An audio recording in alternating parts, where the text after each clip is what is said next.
সিমকে বিয়ে করে বাসায় গেলাম, গেট খুললেন আপু, মানে ওনার ফার্স্ট ওয়াইফ। আপনার নামটা একটু বলবেন? আমি লিজা। লিজা। ওকে লিজা, আমরা আপনার জীবনের গল্প আজকে পুরো অনুষ্ঠান জুড়ে শুনবো। আর হ্যালো 920 শোনা হয়?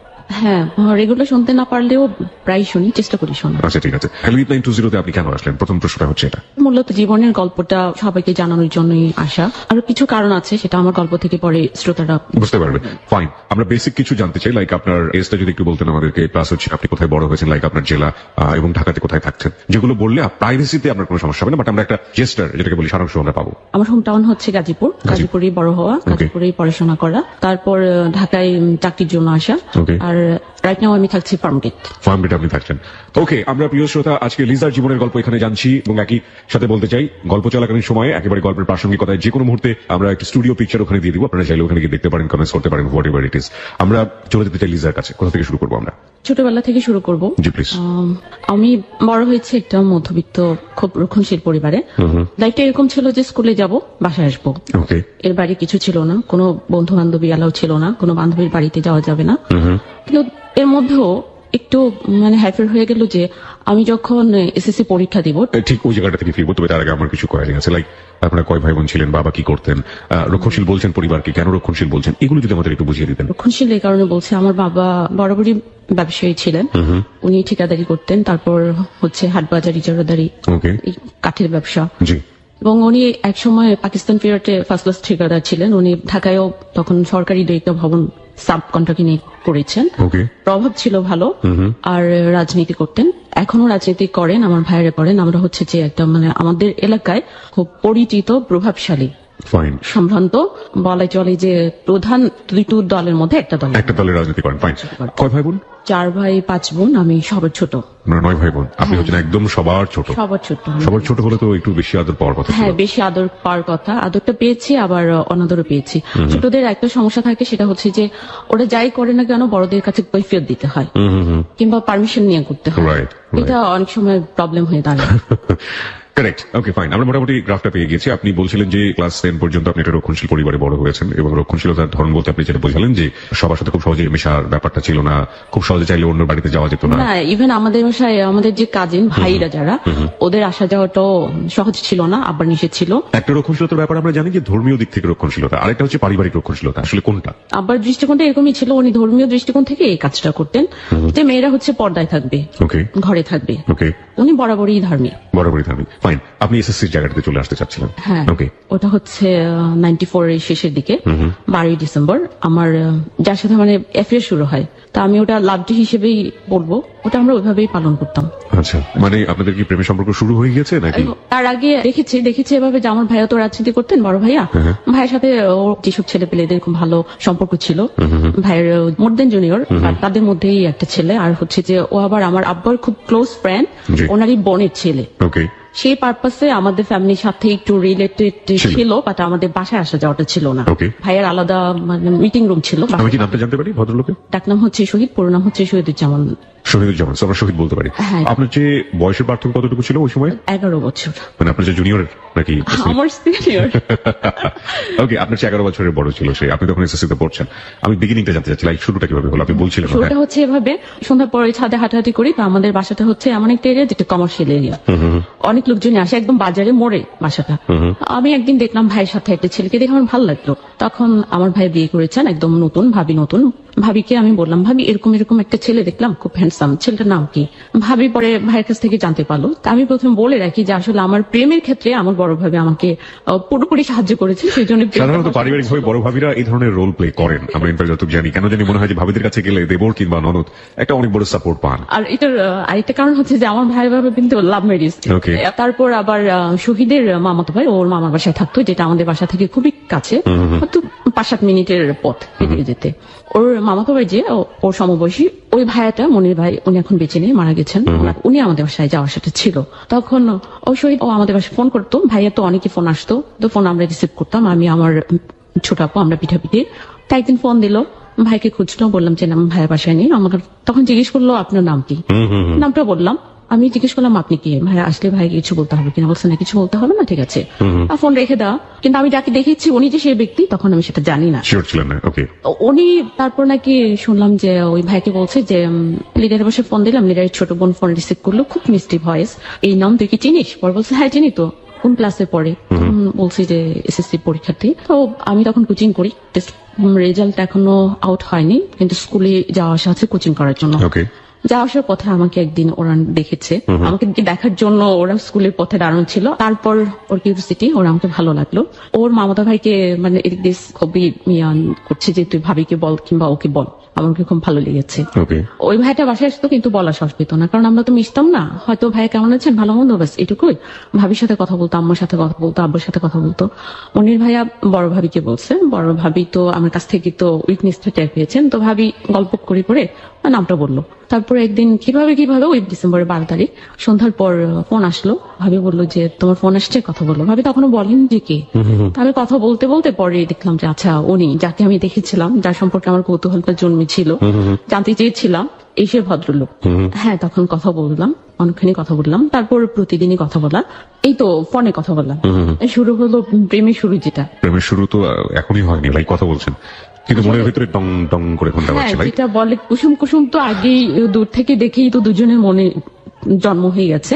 তো কি জন্ম হয়েছে ওটা? কি বলো ওটাকে? কুসুম প্রেম, যেটা বলে ওটাকে কুসুম প্রেম বলা হয়। ওকে, কুসুম কুসুম প্রেম মানে কুসুম কুসুম প্রেম আমি ঠিক জানি না। কুসুম কুসুম গরম পানির একটা ব্যাপার আছে, আমি যতটুকু জানি, কারণ পানিটা হালকা গরম থাকে তখন এটাকে বলা হয় কুসুম কুসুম গরম পানি। এই জন্যই হালকা হালকা বলে এটাকে কুসুম কুসুম বলা হয়। ওকে, কুসুম কুসুম প্রেম, ঠিক আছে। তারপর মানে এমন একটা আকর্ষণ ছিল যে প্রতিদিন কথা না বলে ভালো লাগতো না, এবং হয়তো প্রতিদিন একাধিকবার বলার জন্য ছটফট করতাম আমি। একটা মজার বিষয় বলি, সেটা হচ্ছে আমার অনেক ফ্রেন্ড এরকম বলে যে 3টা স্টেজ আছে। একটা হচ্ছে বিগিনিং স্টেজ, একটা হলো ভালোবাসা হয়ে যাওয়ার পরের স্টেজ, আর লাস্ট স্টেজ। তো সবচাইতে মজার স্টেজটাই হচ্ছে বিগিনিং স্টেজ। হ্যাঁ, ওই সময়টাতে যাই করবে সবই ভালো লাগে, সবই ভালো লাগে। কুসুম কুসুম যেটা বললেন আপনি। তারপরে হয়ে যাওয়ার পরে এই তুমি ভাবে খাও কেন, এই তুমি ভাবে চলো কেন, তোমার চুলটা এরকম কেন, এই তুমি সোজা হাঁটতে পারো না, ভুল ধরাধরি ব্যাপারটা শুরু হয়। ওগুলো যখন ধীরে ধীরে ধীরে ধীরে ধীরে ধীরে বাড়তে থাকে, তারপরে সেটা হচ্ছে লাস্ট স্টেজ। আমরা লাস্ট স্টেজের দিকে নাইবা যাই, আমরা আপনার প্রেমের গল্পের দিকে যাই। হ্যাঁ, তারপর 16ই ডিসেম্বর দুপুরবেলা কথা হচ্ছে, আমি স্কুলে কোনো প্রোগ্রামে অ্যাটেন্ড করতাম না। ও আমার খুব অনীহা ছিল, তো ও জিজ্ঞেস করছে তুমি গেলা না আজকে, বেরোলা না? বলছে না, আমি কখনোই বড় আপনারা কি ওয়ার্ড দিয়ে দিয়েছেন এর মধ্যে? আমি দেইনি, ও দিয়ে ফেলছে। ওর ভয়টা লাগলো না যে লিডারের বোনের সাথে প্রেম করছি? না না, ওটা আমার সাথে প্রথম দিন কথা বলেই বুঝেছে যে আমার আগ্রহ আছে, আমি সফটলি কথা বলছি। কারণ হচ্ছে যে তখন বয়স যদিও কম ছিল, এরকম কিন্তু প্রেমের জন্য মনে ওর খুব বয়সে অল্প ছিল। অনেক ছেলেরাই ট্রাই করতো ফোনে যে পারি কিনা পটাতে। রাইট। কিন্তু তখন কিন্তু খুব কড়া ভাষায় কথা বলতাম। Okay. হয়তো বলতাম হ্যাঁ ভাই তো বাসায় নেই, কিছু বলতে হবে আসলে। কিভাবে বলতেন? এটাই বলতেন? হ্যাঁ, কিছু এইভাবে বলতে এটা হবে। ওকে ওকে, ঠিক আছে, রাখলাম, বাই। না, যেটা হচ্ছে যে আপনার যে করাটা না, ওটা অনেক সফট, এই জন্য জিজ্ঞেস করছিলাম। ওকে ওকে, ফাইন। রেখে দিতাম, কোনো কিছু বলার সুযোগ দিতাম না, বাট ওনাকে কিন্তু সুযোগটা দিয়েছিলাম। ভালো লাগাটা ছিল in fact। ভালো লাগেছিল আমার। তার মানে 12 ডিসেম্বরে আপনারা ওয়ার্ড দিয়ে দিলেন, রাইট? 12ই ডিসেম্বর ওয়ার্ডটা দেওয়া হয়নি, মানে দেব বলে আর কি কথা। তো 12 ডিসেম্বরটাকে কেন ইম্পর্টেন্ট মনে করছেন? ইম্পর্টেন্ট এই কারণে যে ওই দিনই দুজনেই জানছি যে আমি ওনাকে পছন্দ করি, উনি আমাকে পছন্দ করেন, জেনেই কথা বলা শুরু করেছে। তারপর কথা বলছি 16ই ডিসেম্বর, ও বলল বিজয় দিবস। হ্যাঁ বিজয় দিবস, তো ওদিন বললো বেরোলাম। আমি বরাবরই বের হইনি, আর তখন আমার একটা এক্সিডেন্ট, ছোটখাটো এক্সিডেন্ট হচ্ছে, পা পড়ে গেছিল, হাঁটতে পারছিলাম না, সো আমার রেস্ট্রিক্ট থাকতে হচ্ছে। ওর লাইফের একটা কথা বললো, ওর ফার্স্ট লাভ ছিল যে মেয়েটা, সেই স্টোরিটা আমাকে বললো যে তুমি শুনলে হয়তো কষ্ট পাবা, কিন্তু আমি মোটেও কষ্ট পাইনি, কারণ আমি আগেই জানতাম। শুনেই আমি ওকে পছন্দ করতে শুরু করেছি। মানে শুনেই পছন্দ করতে শুরু করেছেন? হ্যাঁ, শুনেই আমি পছন্দ করতে শুরু করেছি। কি ছিল স্টোরিটা? একদম খুব সংক্ষিপ্ত করে যদি বলেন। সংক্ষিপ্ত হচ্ছে যে ও একটা মেয়েকে পছন্দ করতো, আমাদের এক টিচারের মেয়েকে, মেয়েটাও তাকে পছন্দ করতো। যখন প্রেমটা প্রথম পর্যায়ে, তারপর ওই সময় মেয়েটা এসএসসি পাশ করে লালমাটিয়া কলেজে এসে ভর্তি হয়। যখন ঢাকায় চলে আসার পর ওকে আর চান্স দিচ্ছিল না। ও অনেকদিন মেয়েটার পিছনে ঘুরেছে, কিন্তু ঢাকায় এসে মেয়েটা নতুন করে ঢাকায় অন্য ছেলের সাথে প্রেম করা শুরু করেছে। ও এসে লালমাটিয়া কলেজের সামনে দাঁড়িয়ে থাকতো, কখন কলেজে ঢুকবে, কখন বের হবে, কথা বলতে চাইতো, কিন্তু ওকে অ্যাভয়েড করতো। ওর কষ্টের কথাগুলো শেয়ার করেছে, মাঝখানে সে চুপচাপ ছিল, আর কাউকে নিয়ে ভাবতো না। আমাকে দেখে নাকি ওর ভালো লাগছে, আর এটাও সে টের পেয়েছিল যে তার সমবয়সী আরো 2-1 ট্রাই করছে, কিন্তু কেউ কোনোদিন ধারের কাছে পৌঁছাবে কি, মানে ফোনে এই যে কাট কথার বাইরে কোনো ভালো কোনো কথাই শুনতে পারে না। করেছে সেই মোটামুটি আমি একটা গ্রাফ পেয়ে গেলাম যে ভালোবাসার জায়গাটাতে একটা অদ্ভুত রকমের একটা ফিলিংস দুজনেরই কাজ করছে। তারপরে আপনি আসছিলেন বোধহয় কোনো একটা স্কুলের জায়গাটাতে বা কোনো একটা কিছু? হ্যাঁ, স্কুলের জায়গাটাতে, যেটা হচ্ছে তারপর আমার এসএসসি পরীক্ষা শুরু হলো, পরীক্ষা দিলাম, আমাদের কথা হতো ফোনে, আর সেটা সুযোগ ছিল যে ফোন আসলে ভাবি রিসিভ করতো, ভাবির হাতে পড়লে কেউ আশেপাশে না থাকে তাহলে আমাকে ডেকে দিত। আমি এসএসসি পরীক্ষা দিলাম। এসএসসি পরীক্ষার পরে তো আমি পুরোপুরি ফ্রি 3 মাস। ওর আবার দুটো ভাগ্নি আমার সাথে পড়তো। আরেকটা সুযোগ হয়ে গেল যে চিঠি আদান প্রদানের সুযোগটা হয়ে গেল ভাগ্নিদের দিয়ে। ছিল আমার বান্ধবী, বাসাও পাশাপাশি। ও খুব চিঠি লিখতো, ডায়েরি লিখতে পছন্দ করতো। হ্যাপি নিউ ইয়ারের আমি ওকে ফার্স্ট গিফট করি যেটা হচ্ছে গোলাপ আর একটা কলম, ডায়েরি। আর ও আমাকে একটা খুব সুন্দর ভিউ কার্ড গিফট করে। হচ্ছে আমাদের প্রথম মানে গিফট দেয়া নেওয়া যেটা। আর সে ওই ডায়েরিটা মেনটেন করতো। আমি বলেছিলাম ডায়েরিটা তোমার লেখা হলো পরে আমাকে দিও, আমি পড়ে আবার ফেরত দিয়ে দিব। এভাবে আমাদের প্রেমটা চলছে। কিছুদিন পর এটা আমার বাসায় জানাজানি হয়ে গেল। এটা আমার ছোট আপু, যিনি পিঠা পিঠে, ও আবিষ্কার করে ফেললো। যখন আবিষ্কার করে ফেললো তখন তো কথা বলা খুব টাফ হয়ে গেল। তখন ছাদে উঠে হাঁটলেও সন্দেহ করে। আর লোকটাকে সেটা যখন জেনে ফেলতে পারলো তখন তো আমার অবস্থা খুব একেবারে খারাপ হয়ে গেল। এখন আমাকে ছাদে উঠতে দেওয়া হয় না। ছাদে দিনে কখনোই উঠতাম না, যেহেতু বাজারের মধ্যে বাসা ছিল। সন্ধ্যার পরে উঠতাম। আর আমার জ্যোৎস্না রাত্রি হচ্ছে অসম্ভব প্রিয়।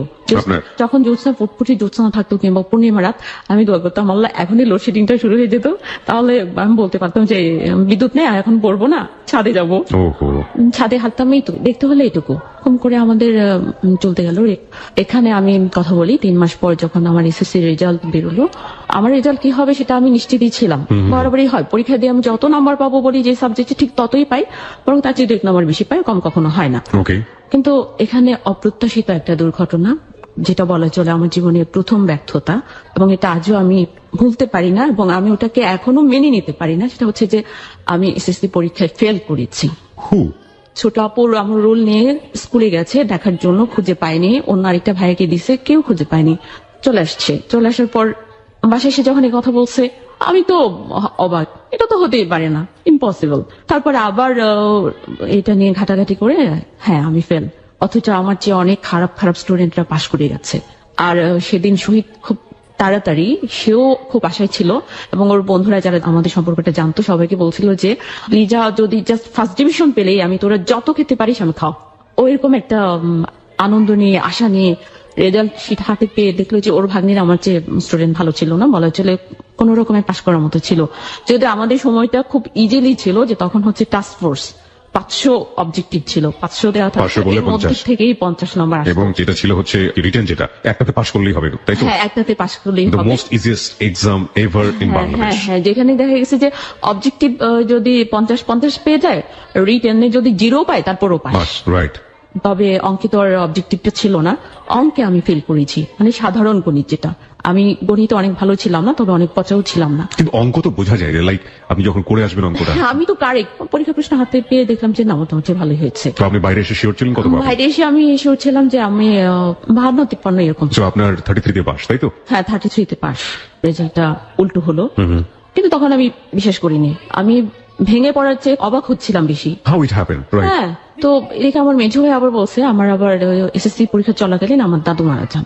ইসলাম শিক্ষা পরীক্ষার আগের রাতে দাদু মারা যায়। আমি ইসলাম শিক্ষা পরীক্ষা দিয়ে গিয়ে দাদুকে আমি এক নজর দেখার পর লাশ নিয়ে গেছে কবরটার জন্য। তো মেঝো ভাই ভাবলো যে ওই পরীক্ষাটা খারাপ হলো কিনা। আমি বলছি ভাই ওটা ইসলাম শিক্ষা, ওটা আমাদের লেটার মার্কস থাকবে, ফেল করা তো প্রশ্নই ওঠে না। তারপরেও বিশ্বাস করে না, সবাই ছুটি করছে আবার রেজাল্ট শিট নিয়ে। একই কথা যে পরে দেখালো ফেল, আর যখন মার্কশিট এলো আমি অঙ্কে ফিল করলাম। অঙ্কে আমি পেয়েছি 24। তখন আমরা ক্যালকুলেশন করতেছি, আচ্ছা ব্যাপারটা কি এরকম হলো যে 42 পেয়েছি, 42 উল্টে 24 হয়ে গেল কিনা। আমি তো কান্নাকাটি শুরু করে দিছি, না ভাইয়া আমি চ্যালেঞ্জ করব। তখন আমার ছোট ভাইয়া রি এক্সামের জন্য অ্যাপ্লিকেশন করার জন্য যে ফর্মটা, সেই ফর্মটা কিনে নিয়ে গেলেন। পূরণ করে সবকিছু করে প্রসেস করে আমি রি এক্সামের জন্য অ্যাপ্লাই করলাম। আসলে ওটা হয়নি।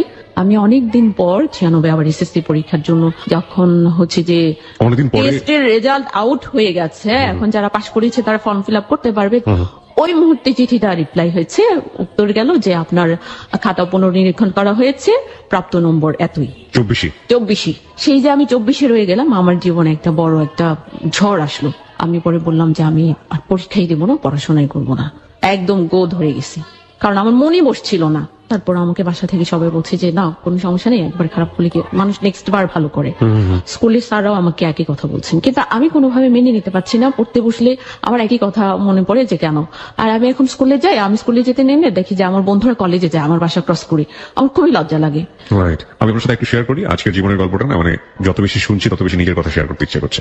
আমি যখন অনার্সে পড়ি আমার সেকেন্ড ইয়ারের এরকম একটা রেজাল্ট খারাপ হলো, হ্যাঁ, এবং আমি অনার্সে ফার্স্ট ইয়ারে পড়ার সময় যেরকম মার্কস পেয়েছিলাম তাতে আমার মনের ভিতরে একটা স্বপ্ন তৈরি হয়েছিল যেভাবে হোক আমাকে ঢাকা ইউনিভার্সিটি থেকে ফার্স্ট ক্লাস পেতে হবে। ওকে, সেকেন্ড ইয়ারে এসে আমি এত খারাপ রেজাল্ট পেলাম যে ওটাতে আমার মোটামুটি 2 ইয়ার বাকি আছে, সারা বছর পরেও কাভার কোনো সম্ভব ছিল না। এবং মজার বিষয় হচ্ছে যে এই যে এত খারাপ মার্কস, সেই খারাপ মার্কসের পেছনে আমার কোনো হাত ছিল না, ছিল টিচারের একটা ভুল। এবং এই ভুলটা রিকভার করতে গিয়ে আমাকে পুরো 2 বছর লেগেছে। এবং সেটা ছিল একটা অ্যাসাইনমেন্টের মার্ক সে ঠিক মতো পৌঁছাতে পারে নাই, বা অ্যাসাইনমেন্টটা সে যে প্রসেসে নিয়েছে সেটাতে আসলে ঠিক ছিল না, কিন্তু ভুলটা তার ছিল, ভুলের জন্য মাসুল দিতে হচ্ছিল আমাকে। যদি এটা 2 বছরের এক্সাম হতো, যদি এটা এরকম হতো তাহলে কি হতো, হয়তো সারা জীবনের চেষ্টা করেও পেতাম না। কিন্তু একজন শিক্ষক আমাকে অনেক বেশি সাহায্য করেছিলেন, আমারই ডিপার্টমেন্টের একজন শিক্ষক, ডেকে ডেকে নিয়ে গিয়ে বারবার ধরিয়ে দেয়া।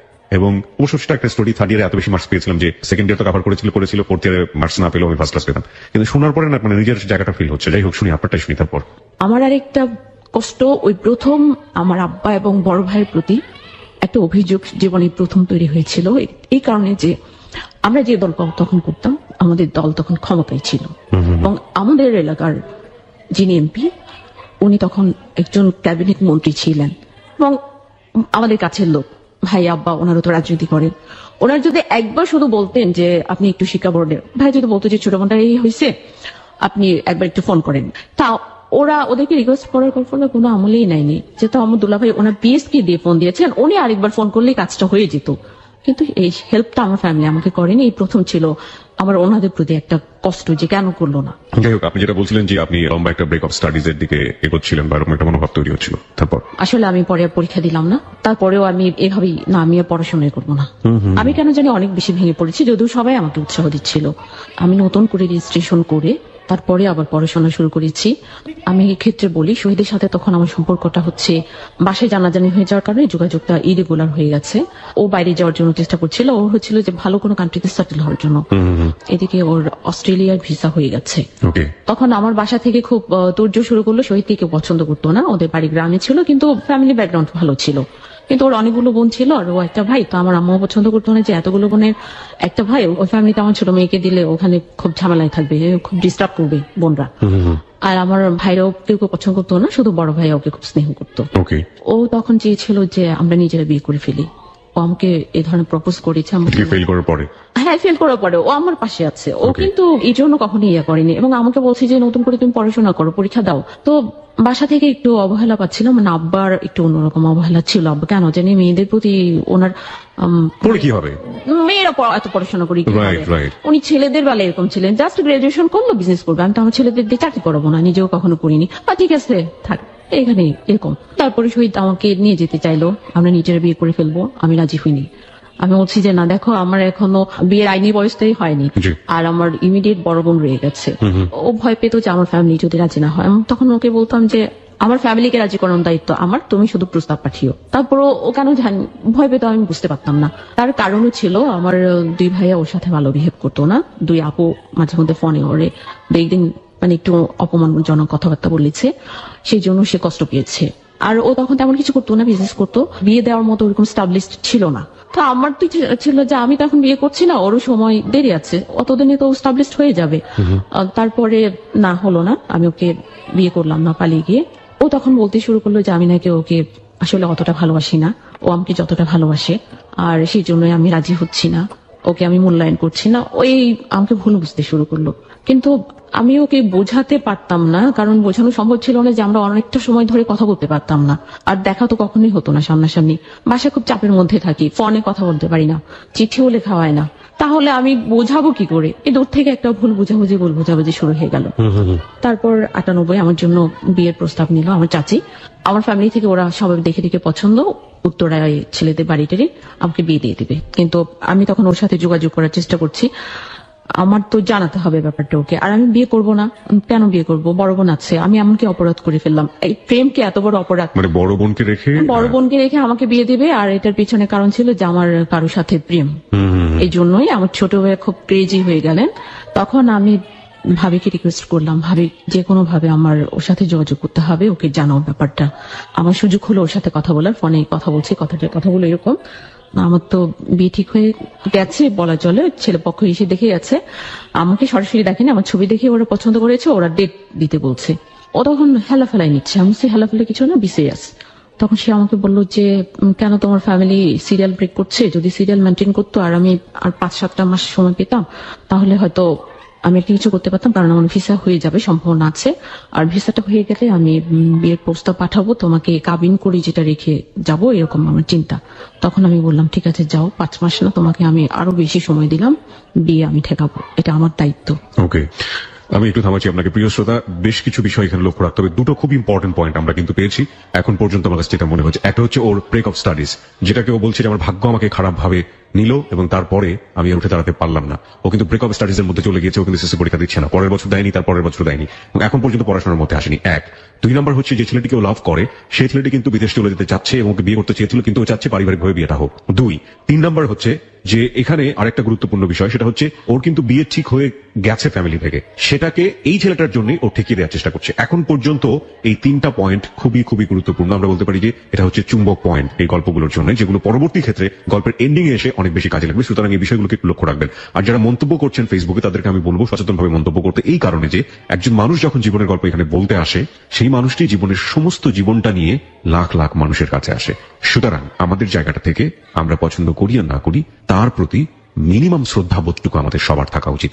এবং আমরা মনে করি আমাদের হ্যালো 920 শ্রোতা যারা আছেন তারা সবাই এই বিষয়টি বোঝেন। সুতরাং আমরা যারা কমেন্টস করবো ওখানে, তারা প্লিজ এই বিষয়টি মেনটেন করবেন। এবং একই সাথে একটা বিষয় একটু লক্ষ্য রাখবেন, কোনো ফিমেল লিসনার বা কোনো ফিমেল বন্ধু যদি ওখানে কমেন্টস করে, তার কমেন্টসের এগেইনস্টে যদি কোনো ধরনের বাজে কমেন্টস ওখানে পড়ে বা তাকে নিয়ে যদি কোনো ধরনের আজে বাজে কমেন্টস এখানে পড়া হয়, তাহলে সেই আইডিকে সারা জীবনের জন্য হ্যালো 920 ফ্যান পেজ থেকে ব্যান করে দেওয়া হবে। এই যে রুলস এন্ড রেগুলেশন গুলো, এগুলো প্লিজ একটু মাথায় রাখবেন। ওকে, যাই আপনার কাছে। তারপর আমি ওকে ভরসা দিলাম, হ্যাঁ আমি আমার কাজ করেছি, আমি বিয়ে বন্ধ করেছি। আর ছোট ভাই আমার কাছে মতামত চেয়েছে ছেলের ছবি দেখে, আমি বললাম যে আমার পছন্দ হয়নি। ভাইয়া বলছে যে তোর যা যা আসে মনে সব খুলে বলবি, কারণ তোর পছন্দ না হলে জোর করে ছেলেটা কি করতো? হবে না। ও ছেলেটা বিজনেস করতো, ছেলেটাও business ইম্পোর্ট করে? এক্সপোর্টের বিজনেস ছিল। ওকে, ফাইন। আর ফ্যামিলি ব্যাকগ্রাউন্ড ভালো ছিল, উত্তরার স্থানীয়, ওদের মানে বাড়ি গাড়ি এভরিথিং তখনই। Okay. তো সেক্ষেত্রে একটা আনএস্টাবলিশড ছেলের প্রতি কোনো ফ্যামিলি ইয়ে করবে না। খুব স্বাভাবিক। এই ফ্যামিলিতে যদি আমার এখন বিয়ে হয়, আমার আর কোনোদিন পড়াশোনা করা হবে না। ওদেরও চিন্তাধারা এরকম যে দরকার নেই, আমাদের খুব হাইলি এডুকেটেড মেয়ে দরকার নেই। না, ফাইন। এখানে আমার কিছু গুরুত্বপূর্ণ কিছু কোশ্চেন আছে। একটা হচ্ছে আপনি নিজেও যাচ্ছেন না পড়াশোনা করতে। না, আমি নিজে চাচ্ছি না, হচ্ছে আমার ভেতরটা এমন হচ্ছে যে আমি আবার শুরু করব, কিন্তু আমি জোর পাচ্ছি না। আর শহীদ সবসময় আমাকে একজন উৎসাহিত করতো পরীক্ষা দাও, কারণ ওর ফ্যামিলিতে ও একদম এসএসসি পাশও না, এসএসসি ফেল একটা মেয়ে, ও কি করে বলে বিয়ের কথা? এটা ছিল একটা প্রেস্টিজের ব্যাপার। আমার তো ড্রিম অনেক কিছু ছিল, আমি তো এভাবে হতে পারে না। মানে আমি যদি বুঝি লিজা, এটা হচ্ছে যে আপনি পড়াশোনা করবেন না এটা আপনি মেনে নিতে পারতেন না, কিন্তু আপনি উঠে যে দাঁড়াবেন আবার নতুন করে সেই শক্তিটা মনের পাচ্ছেন জোরটা আমি পাচ্ছিলাম। ওকে, ফাইন। আমি বিয়ে করবো না, কারণ আমি কাউকে ভালোবাসি, তাকে আমার সময় দেওয়া উচিত। আর আমার বিয়ের তখন কতদিন বয়স হয়েছে ততদিন প্রেমের? 4 বছর। 4 বছর ধরে পূর্ণ সম্পর্ক? হয়নি এখনো, ডিসেম্বরে পূর্ণ হবে, ওটা ছিল অক্টোবরের ঘটনা। মানে প্রায় 4 বছর হতে যাচ্ছে। হতে যাচ্ছে। ওকে। তখন আমার আম্মাকে একটা কথা বললাম, আম্মা আমি কি খুব বোঝা হয়ে গেছে আপনাদের যে আপনি রেখে আমাকে বিয়ে দিয়ে দিবেন? আমার একটা কথাই আমার আম্মা পরে বলছে যে না, ওর মত নেই, বিয়ে দেওয়া দরকার নেই। বিয়ে অফ হয়ে গেল।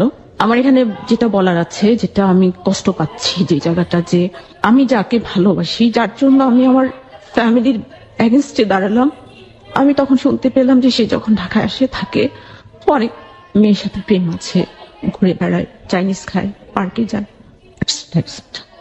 অন্য বিদেশ যাওয়ার কথা হলো, আপনি কবে? হ্যাঁ, ও তো বিদেশ যাওয়া তখনও তো যায়নি, ভিসা প্রসেসিং চেষ্টা করতো। আপনি জানলেন কিভাবে এটা? ওর খুব ক্লোজ ফ্রেন্ড, যা আমাকে চাইতো, যে আমাকে খুব পছন্দ করতো, ওই ভাইটা আমাকে খুব স্নেহ করে, সেই ভাইয়া ব্যাপারটা আমাকে জানিয়েছে। যে আপনাকে পছন্দ করে সে যদি ব্যাপারটা জানায়, সেটার অথেন্টিসিটি নিয়েও তো প্রশ্ন উঠতে পারে, কারণ সে একটা ক্লেম করার চেষ্টা করছে। ক্লেম না, আসলে ক্লেম ছিল না, তারপরে আরেকটা কথা হচ্ছে, তার যে ফার্স্ট লাভ যে মেয়েটা ছিল, সেই মেয়েটা আবার ওর লাইফে ফিরে আসার অনেক চেষ্টা করেছে।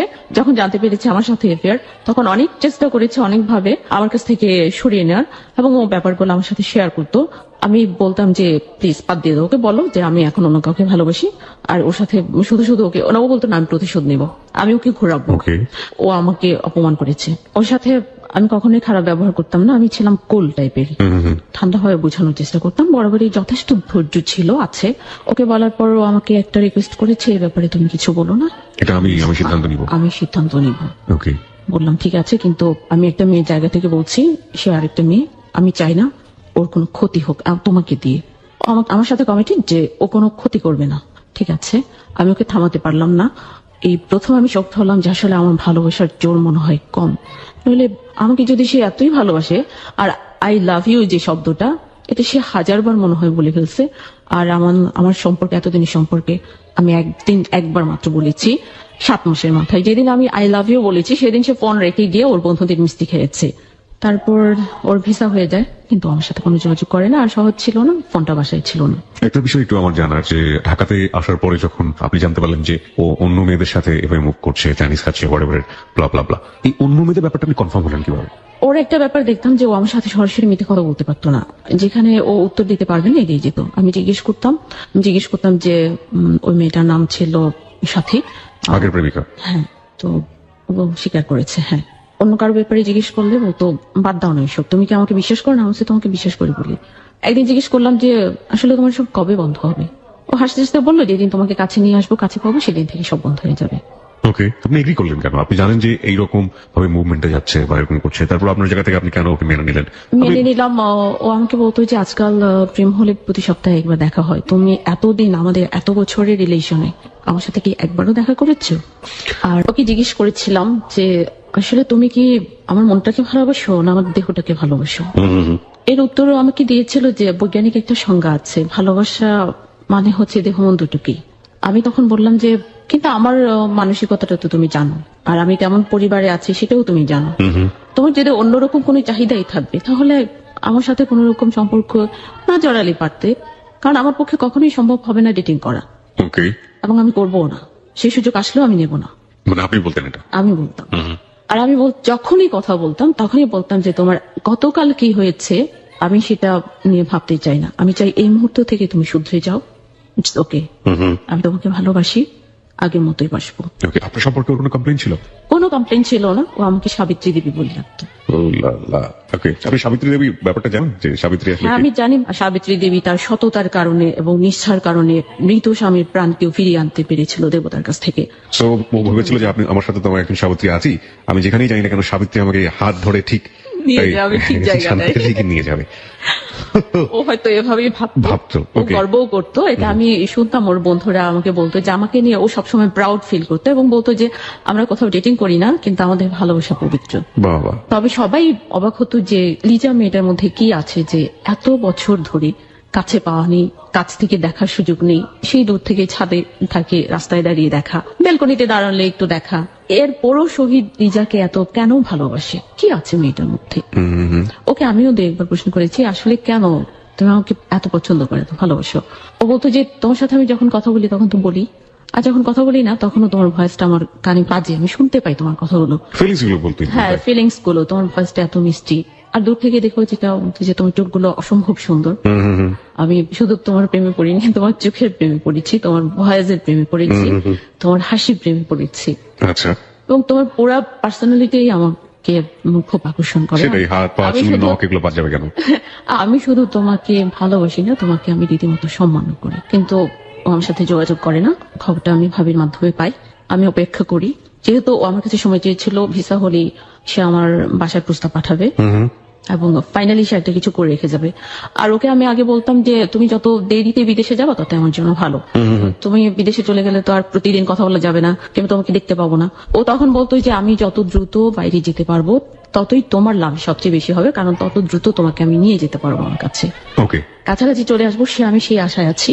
পড়াশোনা তখন স্টার্ট করেননি? তখন স্টার্ট করিনি। আর ওর পড়াশোনাটা কত ছিল? ডিগ্রি কমপ্লিট করেছে, আর পড়াশোনা করেনি। ওর ধান্দাই ছিল দেশের বাইরে যাবে। আমি অপেক্ষায় আছি সেই দিনটির, সেই শুভক্ষণটি। অপেক্ষা করতে করতে শেষ মুহূর্তে 99-এর এপ্রিলের 20 তারিখ ও আমার সাথে যোগাযোগ করে, ছোট একটা চিঠি পাঠায় কয়েক লাইনে যে আমার ভিসা হয়ে গেছে, আমি চলে যাচ্ছি, দোয়া করো, যদি ভাগ্যে থাকে আবার দেখা হবে। চিঠিটা পড়ে তখন আমি কাঁদবো না কি করবো আমি কিছু বুঝতে পারিনি। তো আমি তো এই মুহূর্তটার জন্য অপেক্ষা করিনি। তারপর ওর সাথে আমার শেষ দেখা পরদিন সকালে। আমার বড় ভাই ভাবি আলাদা বাসায় থাকতেন, আমি তখন বড় ভাইয়ের বাসায় যাই। টোটাল ব্যাপারটাই যেহেতু ভাবি জানেন, ভাবিও খুব কষ্ট পাচ্ছিলেন। আর আরেকটা ভয় ছিল যে ভাইকে তো ভাবি বলেছিল বিয়েটা বন্ধ করেছিল, এখন কি উত্তর দেবে? সে যে যোগাযোগ করছে না ভিসা পাওয়ার পর, কোনো রেসপন্স ওর কাছ থেকে পাওয়া যাচ্ছে না, তাহলে এখন কি অবস্থা হবে? ফ্যামিলিতে তো সবাই ভাবিকে দোষারোপ করছে আর আমাকে একটা মেন্টাল টর্চার করছে। আমিও খুব দিশেহারা হয়ে গেলাম যে এখন আমি তাহলে কি করব। তারপর পরদিন সকালে ও ঢাকায় চলে আসবে, সকালে সে বিদায় নিতে গেছে ভাবির বাসায়। ভাইয়া ঘুমেছিল, সেই সুযোগে ওর সাথে আমার একটু 2-3 মিনিট কথা বলার সুযোগ হয়েছে। তখন আমি বললাম যে তুমি আসলে কি করলে? আমাকে বললো যে আমি আগে যাই, 2-3 মাস যাক, আমি সেটেল হই, তারপরে একটা কিছু করা যাবে। আরো হাসতে হাসতে আমাকে একটা কথা বললো যে কি দরকার ছিল প্রেম করা, প্রেম না করলে তো আজকে এই ঝামেলাটা হতো না। আমি বললাম করলে কেন? আমি তো তোমাকে খুঁজে বের করিনি, তুমি তো আমাকে খুঁজে বের করেছো। এই তো শেষ এই ধরনের কথা। তারপর সেই মুহূর্তে আমি খুব শক্ত ছিলাম, খুব কঠোরভাবে নিজেকে নিয়ন্ত্রণ করেছি, কান্নাকাটি করা কোনো কিছু না। আমি খুব স্বাভাবিকভাবে ওকে বিদায় জানানোর চেষ্টা করেছি, কারণ আমার পক্ষে তো এয়ারপোর্ট এসে ওকে সেভ করা সম্ভব ছিল না। ওকে আমি বিদায় জানিয়েছি, ভালো থেকো। পরদিন চলে গেল। ও অন্যদেরকে চিঠি লিখেছে, যোগাযোগ করে, আমার ভাইয়াকেও চিঠি দিয়েছে, কিন্তু আমাকে কোনো চিঠি সে দেয়নি। ও ইচ্ছে করলে পারতো, ভাই ভাবিকে চিঠি দিয়েছে, ভাবির চিঠির মধ্যে আমার জন্য একটা লিখে পাঠিয়ে দিলে বাস, এটা কারো হাতে যেত না, অটোমেটিকলি আমার হাতে পৌঁছতো। ইচ্ছা থাকলে উপায় হয়, কিন্তু ওর মধ্যে মনে হয় কোন রকম ইচ্ছে ছিল না।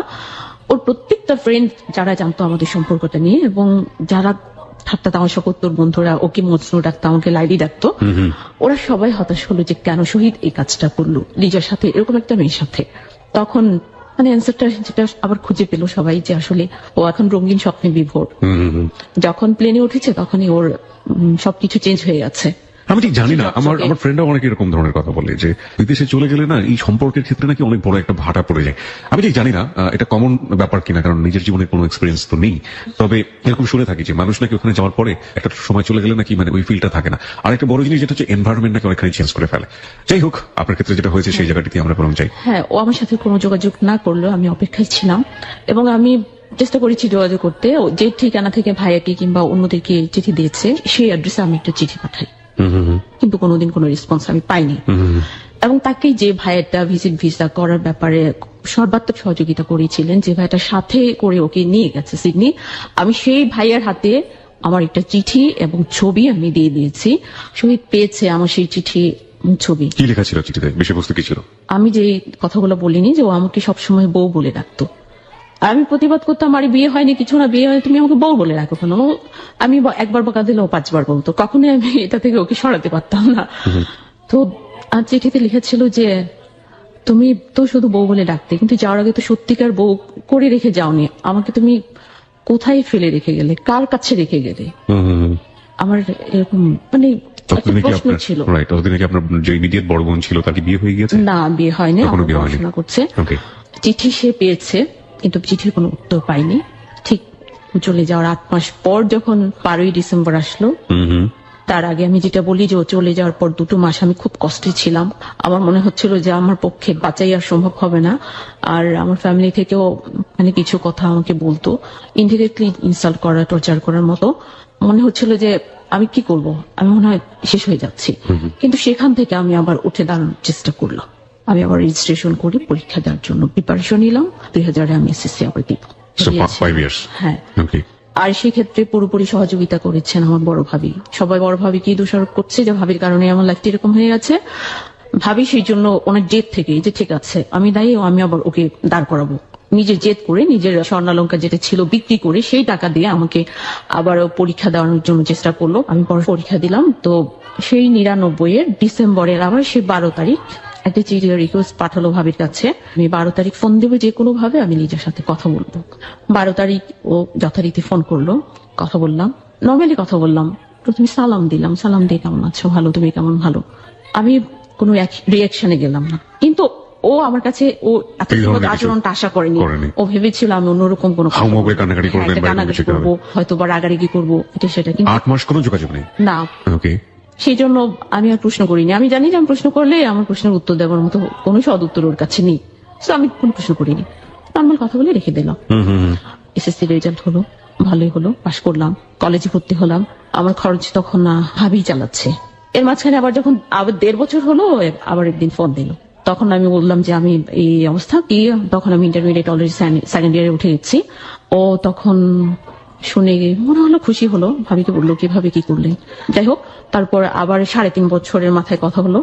তারপর যখন আবার 5 বছর হলো 2004 জুনে, 5 বছরের মাথায় আবার কথা হচ্ছে ওর সাথে। এত বড় বড় গ্যাপের মধ্যে রিলেশনশিপটা আপনি কিভাবে টিকিয়ে রেখেছেন? টিকে ছিল না, ছিল হচ্ছে আমার মনটার মধ্যে ও এমন ভাবে গেঁথে গিয়েছিল যে আমি অন্য কোনো কিছু চিন্তাই করতে পারি না।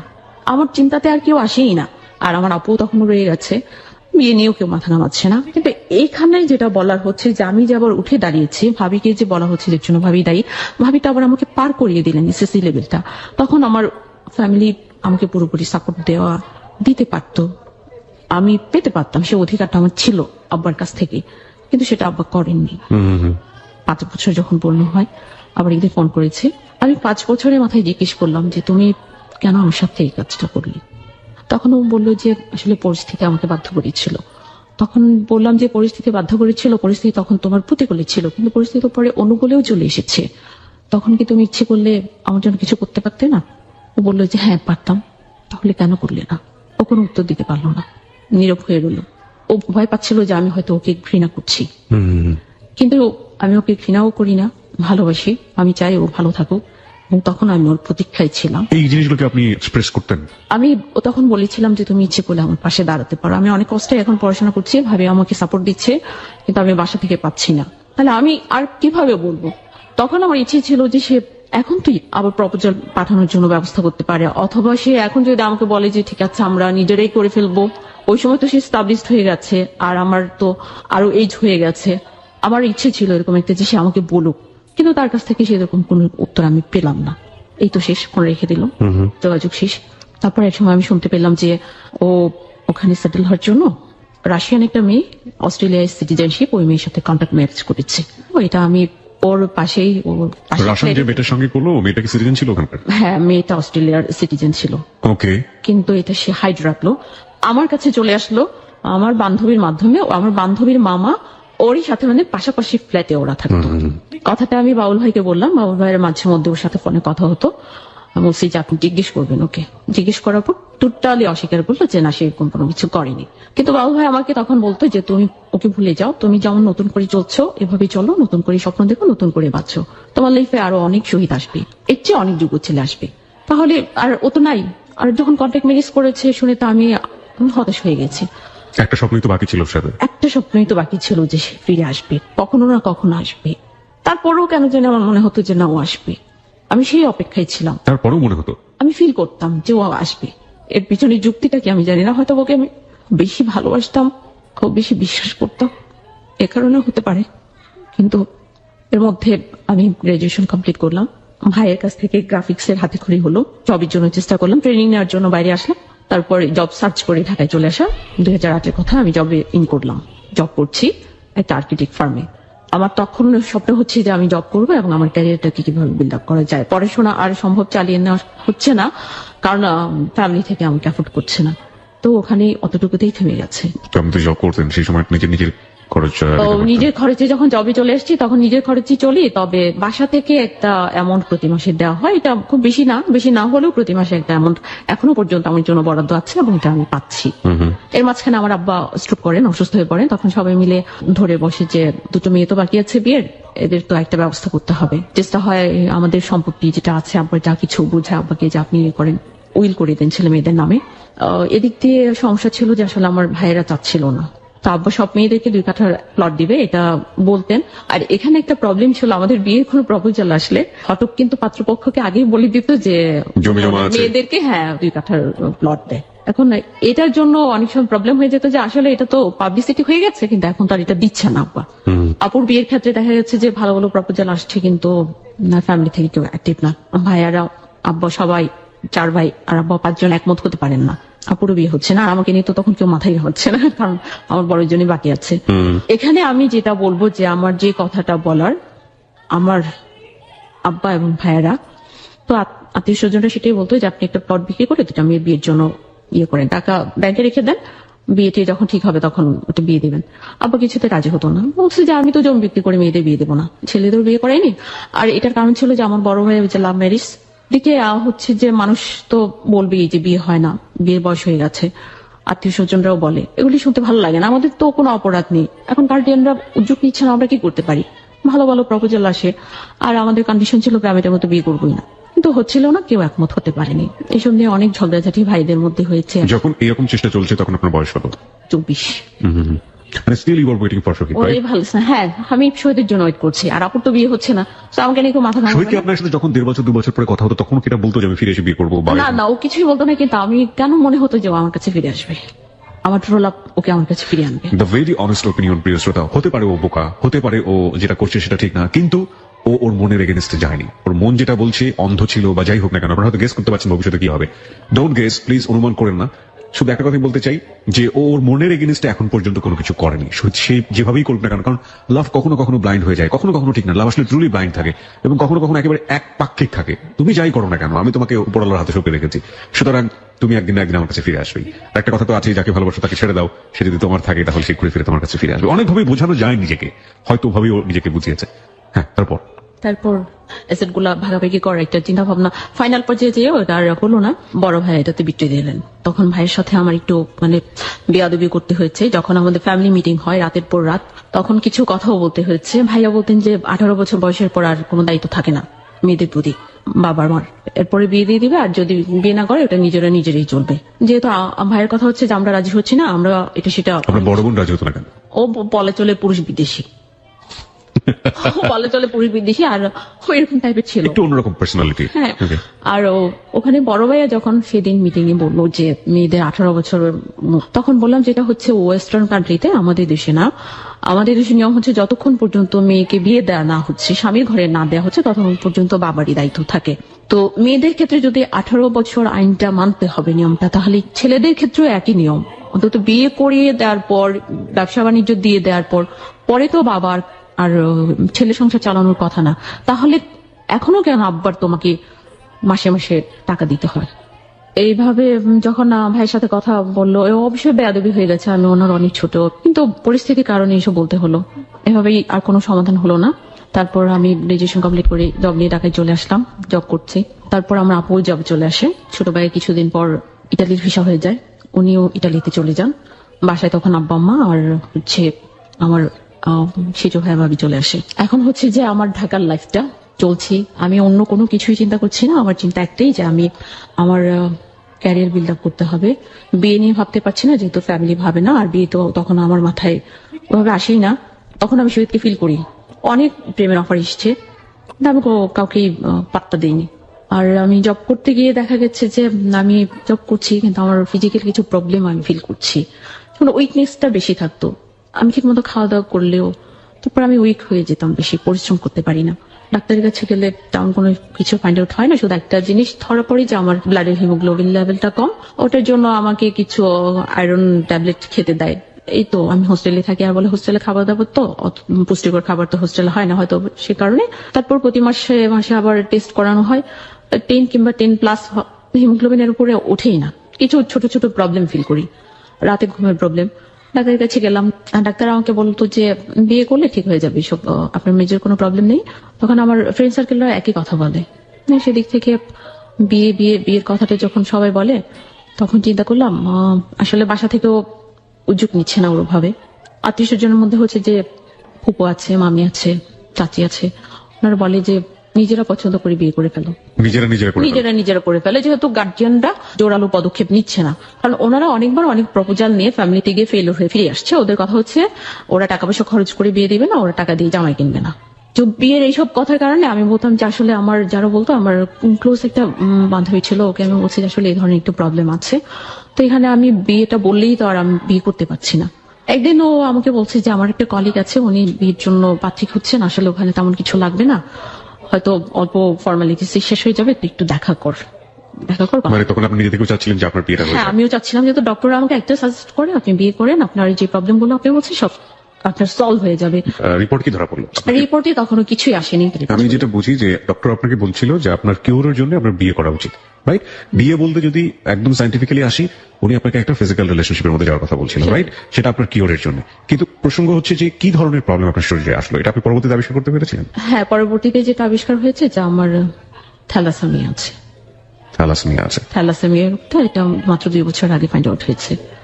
আর আমার ঘুমের প্রবলেমটা অনেক বেশি ছিল, আমার একেবারেই ঘুম আসতো না। এই যে অসুখটা যখন ধরা পড়লো, তারপরে আপনার কিউরের প্রসেসটা কি, লাইক কি করতে হয় আপনাকে রিসেন্টলি?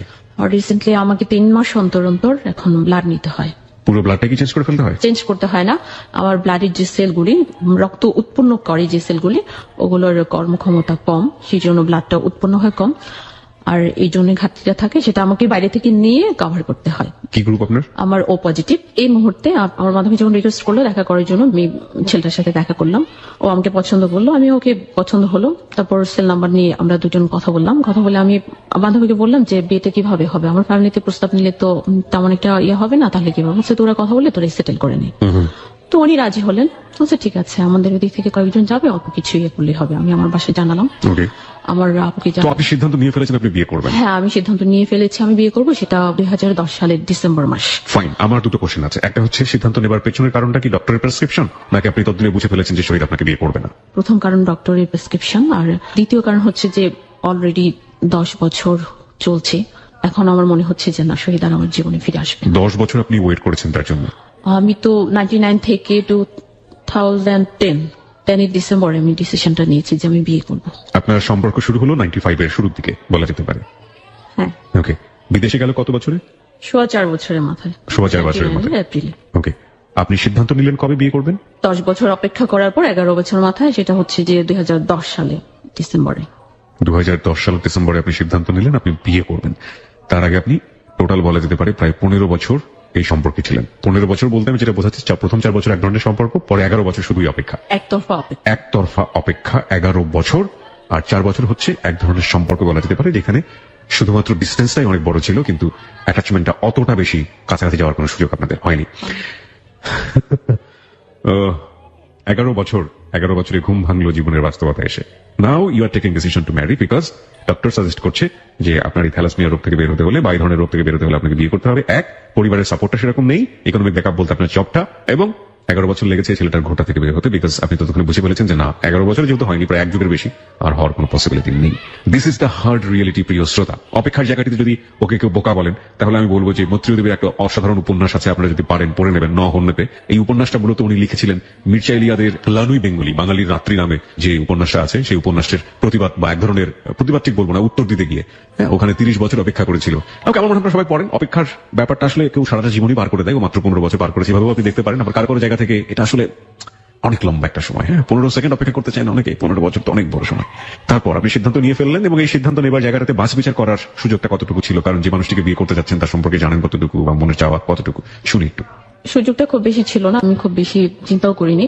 আমি অনেকটা নিজেই সিদ্ধান্তটা নিয়েছি, নিয়ে ফ্যামিলিকে জানালাম। ফ্যামিলিকে বললাম যে আমি এরকম একটা ছেলে দেখলাম, কথা বললাম, আর আমার ছোট ভাই ছিল, মামাতো ভাই, ওর সাথে ডিসকাস করলাম, ছেলের সাথে পরিচয় করালাম, ছেলে বোনের বাসায় গেলাম মিরপুরে, কথা বললাম। ও বলল যে আপু ওকে। ওটা আমি বাসায় বললাম। আমাদের সমস্ত সিদ্ধান্ত হচ্ছে যে তখন আমরা নিই না, ছোট ভাইয়ের অপেক্ষায় থাকি। ইটালিতে আগে জানানো হয় ভাই কি বলেন, তারপর ভাইয়ের সাথে পরামর্শ করা হয়। তো পরামর্শ করে করে করে আচ্ছা ঠিক আছে, ফ্যামিলি থেকে তখন শুরু করলো আয়োজন। এই ক্ষেত্রে কি হলো, ওরা যাবি শুধু কাবিন করতে, পরে অনুষ্ঠান করে উঠিয়ে নিয়ে আসা হবে। আমাদের এখানে আমার আগের বোনদের বিয়ে হয়েছে এরকমই, কাবিন হয়ে পরে আর অনুষ্ঠান হয়নি, কোনো না কোনো একটা অজুহাত দেখিয়ে শ্বশুর বাড়িতে নিয়ে যায়। সেই জন্য আমার মেজপ্পা বললো যে এখানেও এসে যদি একই ঘটনা ঘটে তাহলে তো ওর লাইফে একই রকম থাকবে। বিয়ের আগে কি আপনি ছেলেটার সাথে কথা বলেছিলেন? 15-16 দিনের মতো আর কি পরিচয়, বিয়ের ডেটটা ফিক্সড হওয়ার আগে এই সময়টুকু পেয়েছি। ছেলেটাকে তখন যতটুকু জেনেছিলেন ততটুকু আমাদেরকে জানান। ছেলেটা একটা বাইং হাউসে জব করতো, আহামরি কোনো ফ্যামিলির না। আপনার এজ ডিফারেন্স কত ছিল আপনাদের সাথে? আমি তখন 30। আপনি 30 আর ও 40। So 10 years difference. ওকে ফাইন। তারপর আমার ফ্যামিলি থেকে এটা হলো যে আমরা তাহলে মোটামুটি ধরে নেব যে এটাই শেষ অনুষ্ঠান, আমরা এভাবে শুরু করবো। টু বি অনেস্ট, আমাকে একটু বলবেন যে আপনি এই যে 30-তে আছেন, আপনার ভিতরে কখনো আপনি এটা ফিল করতেন কিনা যে আপনার বয়সটা তো বেড়ে যাচ্ছে? হ্যাঁ, ফিল করতাম। এটার জন্য লজ্জাও পেতাম, মানে একটু খারাপও লাগতো, বাসায় গেলে বেশি খারাপ লাগতো। আর কোন আত্মীয় স্বজনের বাড়িতে বেড়াতেও যেতাম না ঈদে টিতে ছুটিতে গেলে, কারণ গেলে একই প্রসঙ্গ ঘুরে ফিরে আসতো, তো বিয়ে করবে কবে? নিজেরাই করে ফেললাম, খুবই নিজে ফিল করতাম। আর আমি বুঝাতে পারবো না ফিলিংসটা। তো এটা আমার মনে হয় যে সবাই বুঝতে পারবে যে তখন কি হয়, কি ফিল হয় যখন সবাই এভাবে বলে। Exactly, একটা মেয়ের জন্য আসলেই কঠিন এই জিনিসটা ফেস করা। তারপর সিদ্ধান্ত নেওয়ার পর আমার বাসায় অ্যারেঞ্জ করা হলো যে আমরা গায়ে হলুদ তুলে সবকিছু করবো। হলুদের অ্যারেঞ্জ করা হলো, হলুদের অনুষ্ঠান সবকিছু চলছে। তো ওই রাতে হলুদ পরদিন ওদের যাওয়ার কথা, কাবিন হবে। হলুদের রাতে হঠাৎ করে ফোন করি ছেলেটা আমাকে জানালো যে ওরা পরদিন যেতে পারছে না। তখন আমি জিজ্ঞেস করলাম কেন? ওর বোনের জামাই কোনো একটা প্রবলেম, বিজনেসের কাজে চিটাগং চলে গেছে, ওরা 1 সপ্তাহ পরে যাবে। তো এটা আমার ফ্যামিলিতে জানানো হলো, বলে যে ঠিক আছে আমরা 1 সপ্তাহ অপেক্ষা করবো। তারপর এটা নিয়ে বাসায় অনেক রাগারাগি হলো। আপু মেজো আপু আমাকে বললো যে কেন এরকমটা হলো, মান সম্মান নষ্ট হবে এটা সেটা। আমি তারপর ঢাকায় চলে আসলাম, ওর সাথে যোগাযোগ করার চেষ্টা করলাম, আর আমার ফোন রিসিভ করে না, ফোন একেবারে রিসিভ করে না। অন্য নাম্বার থেকে ফোন দিলে আমার ভয়েস শুনলে সে কেটে দেয়। আমি কোনোভাবেই জানতে পারলাম না যে কেন এ কথা বললো। তারপর আর বিয়েটা হলোই না, ভেঙে গেল সেখান থেকে বিয়ে। আমি হলুদের স্টেজে হলুদ হাতে মেহেদি পরে বসেছিলাম, সবাই আনন্দ করছে, ছবি উঠাচ্ছে, ভিডিও হচ্ছে। সেদিন সেখান থেকে বিয়েটা ভেঙে গেল, আমি জানি না কি কারণ। তারপর আমার এই কথা শুনে আমার এক বান্ধবী বলল ফোন নাম্বারটা দাও, আমি চেষ্টা করি ওনার সাথে যোগাযোগ করার। সে নিল, কথা বললো, মেইন পয়েন্ট যেটা বের করলো যে ওর বোনের জামাই নাকি বলছে যে ও মনে হয়েছে যে আমার আসলে শক্ত কোনো গার্ডিয়ান নেই, ওরা ওর কোনো গার্ডিয়ান পায়নি, সেই জন্য ওরা একদি হয়নি। এটা এখানে শেষ। আমি আবার একটা হোঁচট খেলাম, ফিজিক্যালি খুব সিক হয়ে গেলাম। তারপরে ওই মুহূর্তে আমি খুব কষ্ট করে জব করছিলাম, আমি বাঁচার জন্য প্রাণপণ চেষ্টা করছি, শুধুমাত্র বেঁচে থাকার জন্য। আবার চলছি, জব করছি, একটা পত্রিকার সাথে জড়িয়ে গেলাম, ক্রাইম রিপোর্টার। যখন পত্রিকায় কাজ করলাম তখন স্যার কিংবা বন্ধুদের উৎসাহে ওরা বললো যে তুমি মনে হয় টিভি রিপোর্টিং এ গেলে ভালো করবা। ওদের সবার উৎসাহে আমি কি টেলিভিশন জার্নালিজম কোর্সে ভর্তি হয়ে গেলাম। কোর্স কমপ্লিট করে অলরেডি সিবিটিভি বিভিন্ন চ্যানেলে দিয়ে দিলাম। এখনো আবার সে ঘুরে ফিরে একটা কথা আসে, বিয়ে। কেউ আমাকে বিয়ের কথা বললে আমি বলি যে বলবেন না একটা অনাথ মেয়ে আছে, যদি কেউ রাজি হয় তাহলে। তারপর এরকম হাসি ঠাট্টা তামাশার মধ্যেই বলতাম। একটা আপু ছিল, বড় আপু, উনি অনেক সময় বলতো যে বিয়ে করে ফেল না, কবে বিয়ে করবি? বলছে আপু দেখো তো আমাকে কে নিবে, যেখানে ফ্যামিলিতে যত কদর নেই, আনে ফ্যামিলি থেকে কোনো আগ্রহ দেখায় না, দেখো কোনো নানা দাদা পাও কিনা। এরকম দুষ্টুমি করতাম। এরকম দুষ্টুমি করতে করতে ওই আপু একদিন আমাকে সিরিয়াসলি বললো যে আসলে কি সিরিয়াসলি তুমি বিয়ে করবা? যদি করো, আমি একজন আমার কাছে মেয়ে খুঁজছে, তাহলে পরিচয় করাতে পারি। তখন আমি বললাম যে আসলে তুমি কতটা ভালো মনে করবো, সে কথা বলে দেখো। আমি বললাম আচ্ছা ঠিক আছে, কথা বললাম, দেখলাম। ফার্স্ট দেখার পর অনেকে আমার পছন্দ হলো না। তখন আমি ভদ্রলোকের সাথে ফোনে কথা বলা কন্টিনিউ করলাম। কন্টিনিউ করতে গিয়ে একটা সময় দেখলাম যে আমি ভদ্রলোককে আমার ভালো লাগতে শুরু করলো। আর হচ্ছে আমি কিছুটা সংস্কৃতি মনা ছিলাম, সংস্কৃতি মনা মানুষদেরকে আমার ভালো লাগে, উনি সেরকম ছিলেন। আমি খুব কবিতা শুনতে পছন্দ করি, নিজে আবৃত্তি করতেও চেষ্টা করি। একটা কোর্স তো তখন করে ফেলেছি। আর আমার আরেকটা ইচ্ছে ছিল যে আমি টিভি নিউজ প্রেজেন্টেশন কোর্স করবো, টিভিতে নিউজ পড়ার একটা শখ আমার জাগলো। উনি উৎসাহ দিলেন আমার কথাটা শুনে, সেই ইয়াতে অনেক আমার ভালো লেগে গেল। তখন বিয়ের প্রসঙ্গটা যখন আসলাম, বলছি যে আমার ফ্যামিলিতে তো জানানো দরকার। উনি পরে বলছে যে ঠিক আছে তুমি জানাও। আমি আমার আম্মাকে কথাটা বললাম। ওনার ব্যাকগ্রাউন্ড হচ্ছে যে উনি ম্যারিড ছিলেন অলরেডি, ওনার একটা মেয়েও আছে। আবার বিয়ে করার কারণ হচ্ছে যে ওনার ওয়াইফ, মেয়েটা যখন হয় তখন ওনার একটা মেয়েলি প্রবলেম হয়ে যায়, উনি ইনভ্যালিড হয়ে যান, সেই জন্য ওনাকে আবার সেকেন্ড বার বিয়ে করার চিন্তা করতে হচ্ছে। আমি আম্মাকে কথাটা বললাম, শুনে আমি ঠিক বুঝতে পারিনি, আপনি একটু আর ক্লিয়ার করবেন আসলে ইনভ্যালিড বলতে আপনি কি বোঝাচ্ছেন? হাজবেন্ড ওয়াইফের যে রিলেশনটা, ওই রিলেশনের ক্ষেত্রে উনি ইনভ্যালিড হয়ে যান। আর উনি সেজন্য কোনো ডিভোর্স হয়ে যায়? ডিভোর্স হয়নি, উনি ছিলেন, ওনাকে উনি রেখেছেন। উনি অনেক বেশি অসুস্থ ছিলেন, কোমায় চলে গিয়েছিলেন। ওনার বেবিটা হতে গিয়ে ওই সময় ওনার ওয়াইফ কোমায় চলে গেছেন। সেখান থেকে উনি ফিরে এসেছেন, বেঁচে আছেন, কিন্তু উনি অনেক অসুস্থ, অনেক রকমের প্রবলেম ওনার মধ্যে। এটা কি ওনার ওয়াইফের সমস্যা নাকি ওনার হাজবেন্ডের? মানে আপনি যার সাথে রিলেশন করতেছেন তার সমস্যা? ওনার ওয়াইফের সমস্যা। মানে ওনার ওয়াইফ ফিজিক্যালি মানে সাউন্ড না, তাই তো? উনি আর সক্ষম নন, এরকম একটা অবস্থায় চলে গেছেন। হাজবেন্ড তার জায়গায় ঠিক আছেন, ঠিক আছে, তাদের একটা সন্তান আছে, তাই তো? এটা হচ্ছে সিচুয়েশন। এটা আপনাকে খুলে বললো বিয়ের আগে? হ্যাঁ। ওকে ফাইন। তারপর আম্মাকে বললাম, আমাকে বলার পর আম্মা বলছে যে ঠিক আছে তাহলে আমি লোক পাঠাই খোঁজ খবর নেওয়ার জন্য। এখন কোনো সিদ্ধান্ত নিস না, আমি লোক পাঠাবো। আমি ওনাকে বললাম, বলার পর বলছে যে না, এটা বাড়াবাড়ি হয়ে যাবে, এত কিছু করার দরকার নেই, তোমাকে আমার ভালো লেগেছে প্রথম দিন দেখেই, আমাকে যখন তোমার ভালো লেগেছে আমরা মনে হয় সিদ্ধান্ত নিতে পারি। উনি একটা নামকরা কোম্পানির এক্সিকিউটিভ ডিরেক্টর ছিলেন। ইডি ছিলেন? হ্যাঁ ইডি। আচ্ছা, নামটা জানতে পারি? ওনার নিকনেম হচ্ছে তপু। তপু এক্সিকিউটিভ ডিরেক্টর একটা কোম্পানি, ওনার তো বয়স তাহলে অনেক হওয়ার কথা। ওনার বয়স তখন 43। 43, মানে আপনার সাথে বয়সের ডিফারেন্স তাহলে কত দাঁড়াচ্ছে? 11 থেকে 12 বছর। হ্যাঁ। ওকে, তারপর কি করলেন আপনারা? উনি আমাকে সময় দিলেন না, সময় পিছাতেও চাইলেন না। একদিন আমরা ঘুরতে গেলাম আশুলিয়াতে, ওখানে কফি খেতে খেতে উনি কিছু কথা বললেন, ওনার সুখ দুঃখের কথা যেসব। উনি ওনার ড্রিম বলে যখন আমাকে বললেন আর কষ্টের কথাগুলো বললেন, আমার ওনার প্রতি একটা সিম্পেথি কাজ করলো। বেবির বয়স কত ছিল? বেবির বয়স বলতে বেবি না, মেয়েটার বয়স 24। And that times you were 30, 31. Only 6 and 7 years difference. কোশ্চেনটা কি কখনো এরকম হওয়ার ছিল আপনার কাছ থেকে যে আপনি আমার বয়সী মেয়েকে কেন বিয়ে করতে চাচ্ছেন, যেখানে আপনার মেয়ের বয়স মাত্র 4 বছর বা 5 বছর ডিফারেন্স? উনি চাইতেন যে মেয়ের ছোট এরকম না, মেয়ের চেয়ে অন্তত 1-2 বছরের বড় হোক। আর ওনার লজিক যেটা ছিল যে উনি বলতেন যে আমি তো জেনারেশন ক্রিয়েট করবো। ওকে, দ্যাটস আ গ্রেট লজিক। 30 পরে অনেক সময় সমস্যা হয়। ফাইন, তারপর? হ্যাঁ, আমি রাজি হলাম, আর আমি আমার যে থ্যালাসেমিয়া রোগটা আছে সেটা ওনাকে খুলে বললাম। তাহলে তো ব্যাপারটা নেগেটিভ হয়ে যাওয়ার কথা। কেন বলছি, অলরেডি আপনি ক্রস করেছেন 30। উনি যদি বেবি বা জেনারেশন ক্রিয়েট করার কথা চিন্তা করেন, আমি ঠিক জানি না, অ্যাকর্ডিং টু ডক্টর প্রেসক্রিপশন 30 পরে অনেক সময় সমস্যা হয়। হ্যাঁ, এটা ওনার জানা থাকার কথা, যেহেতু উনি শিক্ষিত ছিলেন এবং একটা কোম্পানির executive director. It's not a matter of joke. তারপরে যেটা সেটা হচ্ছে যে আপনার অলরেডি থ্যালাসেমিয়া পেশেন্ট আপনি, এবং আপনার প্রবলেম হতেই পারে। তো এত কিছু জেনে কেন আপনার প্রতি উনি টেম্পারেট হবেন? আমি তখন ওনাকে বললাম যে আমার থ্যালাসেমিয়াটা আছে, আপনি এটা সম্পর্কে যদি ধারণা না থাকে তাহলে ডাক্তারের সাথে কথা বলে দেখতে পারেন। উনি আমাকে উত্তর দিলেন যে দেখো, আমি সমুদ্র সাঁতরানো মানুষ, পুকুর দেখে ভয় পাই না।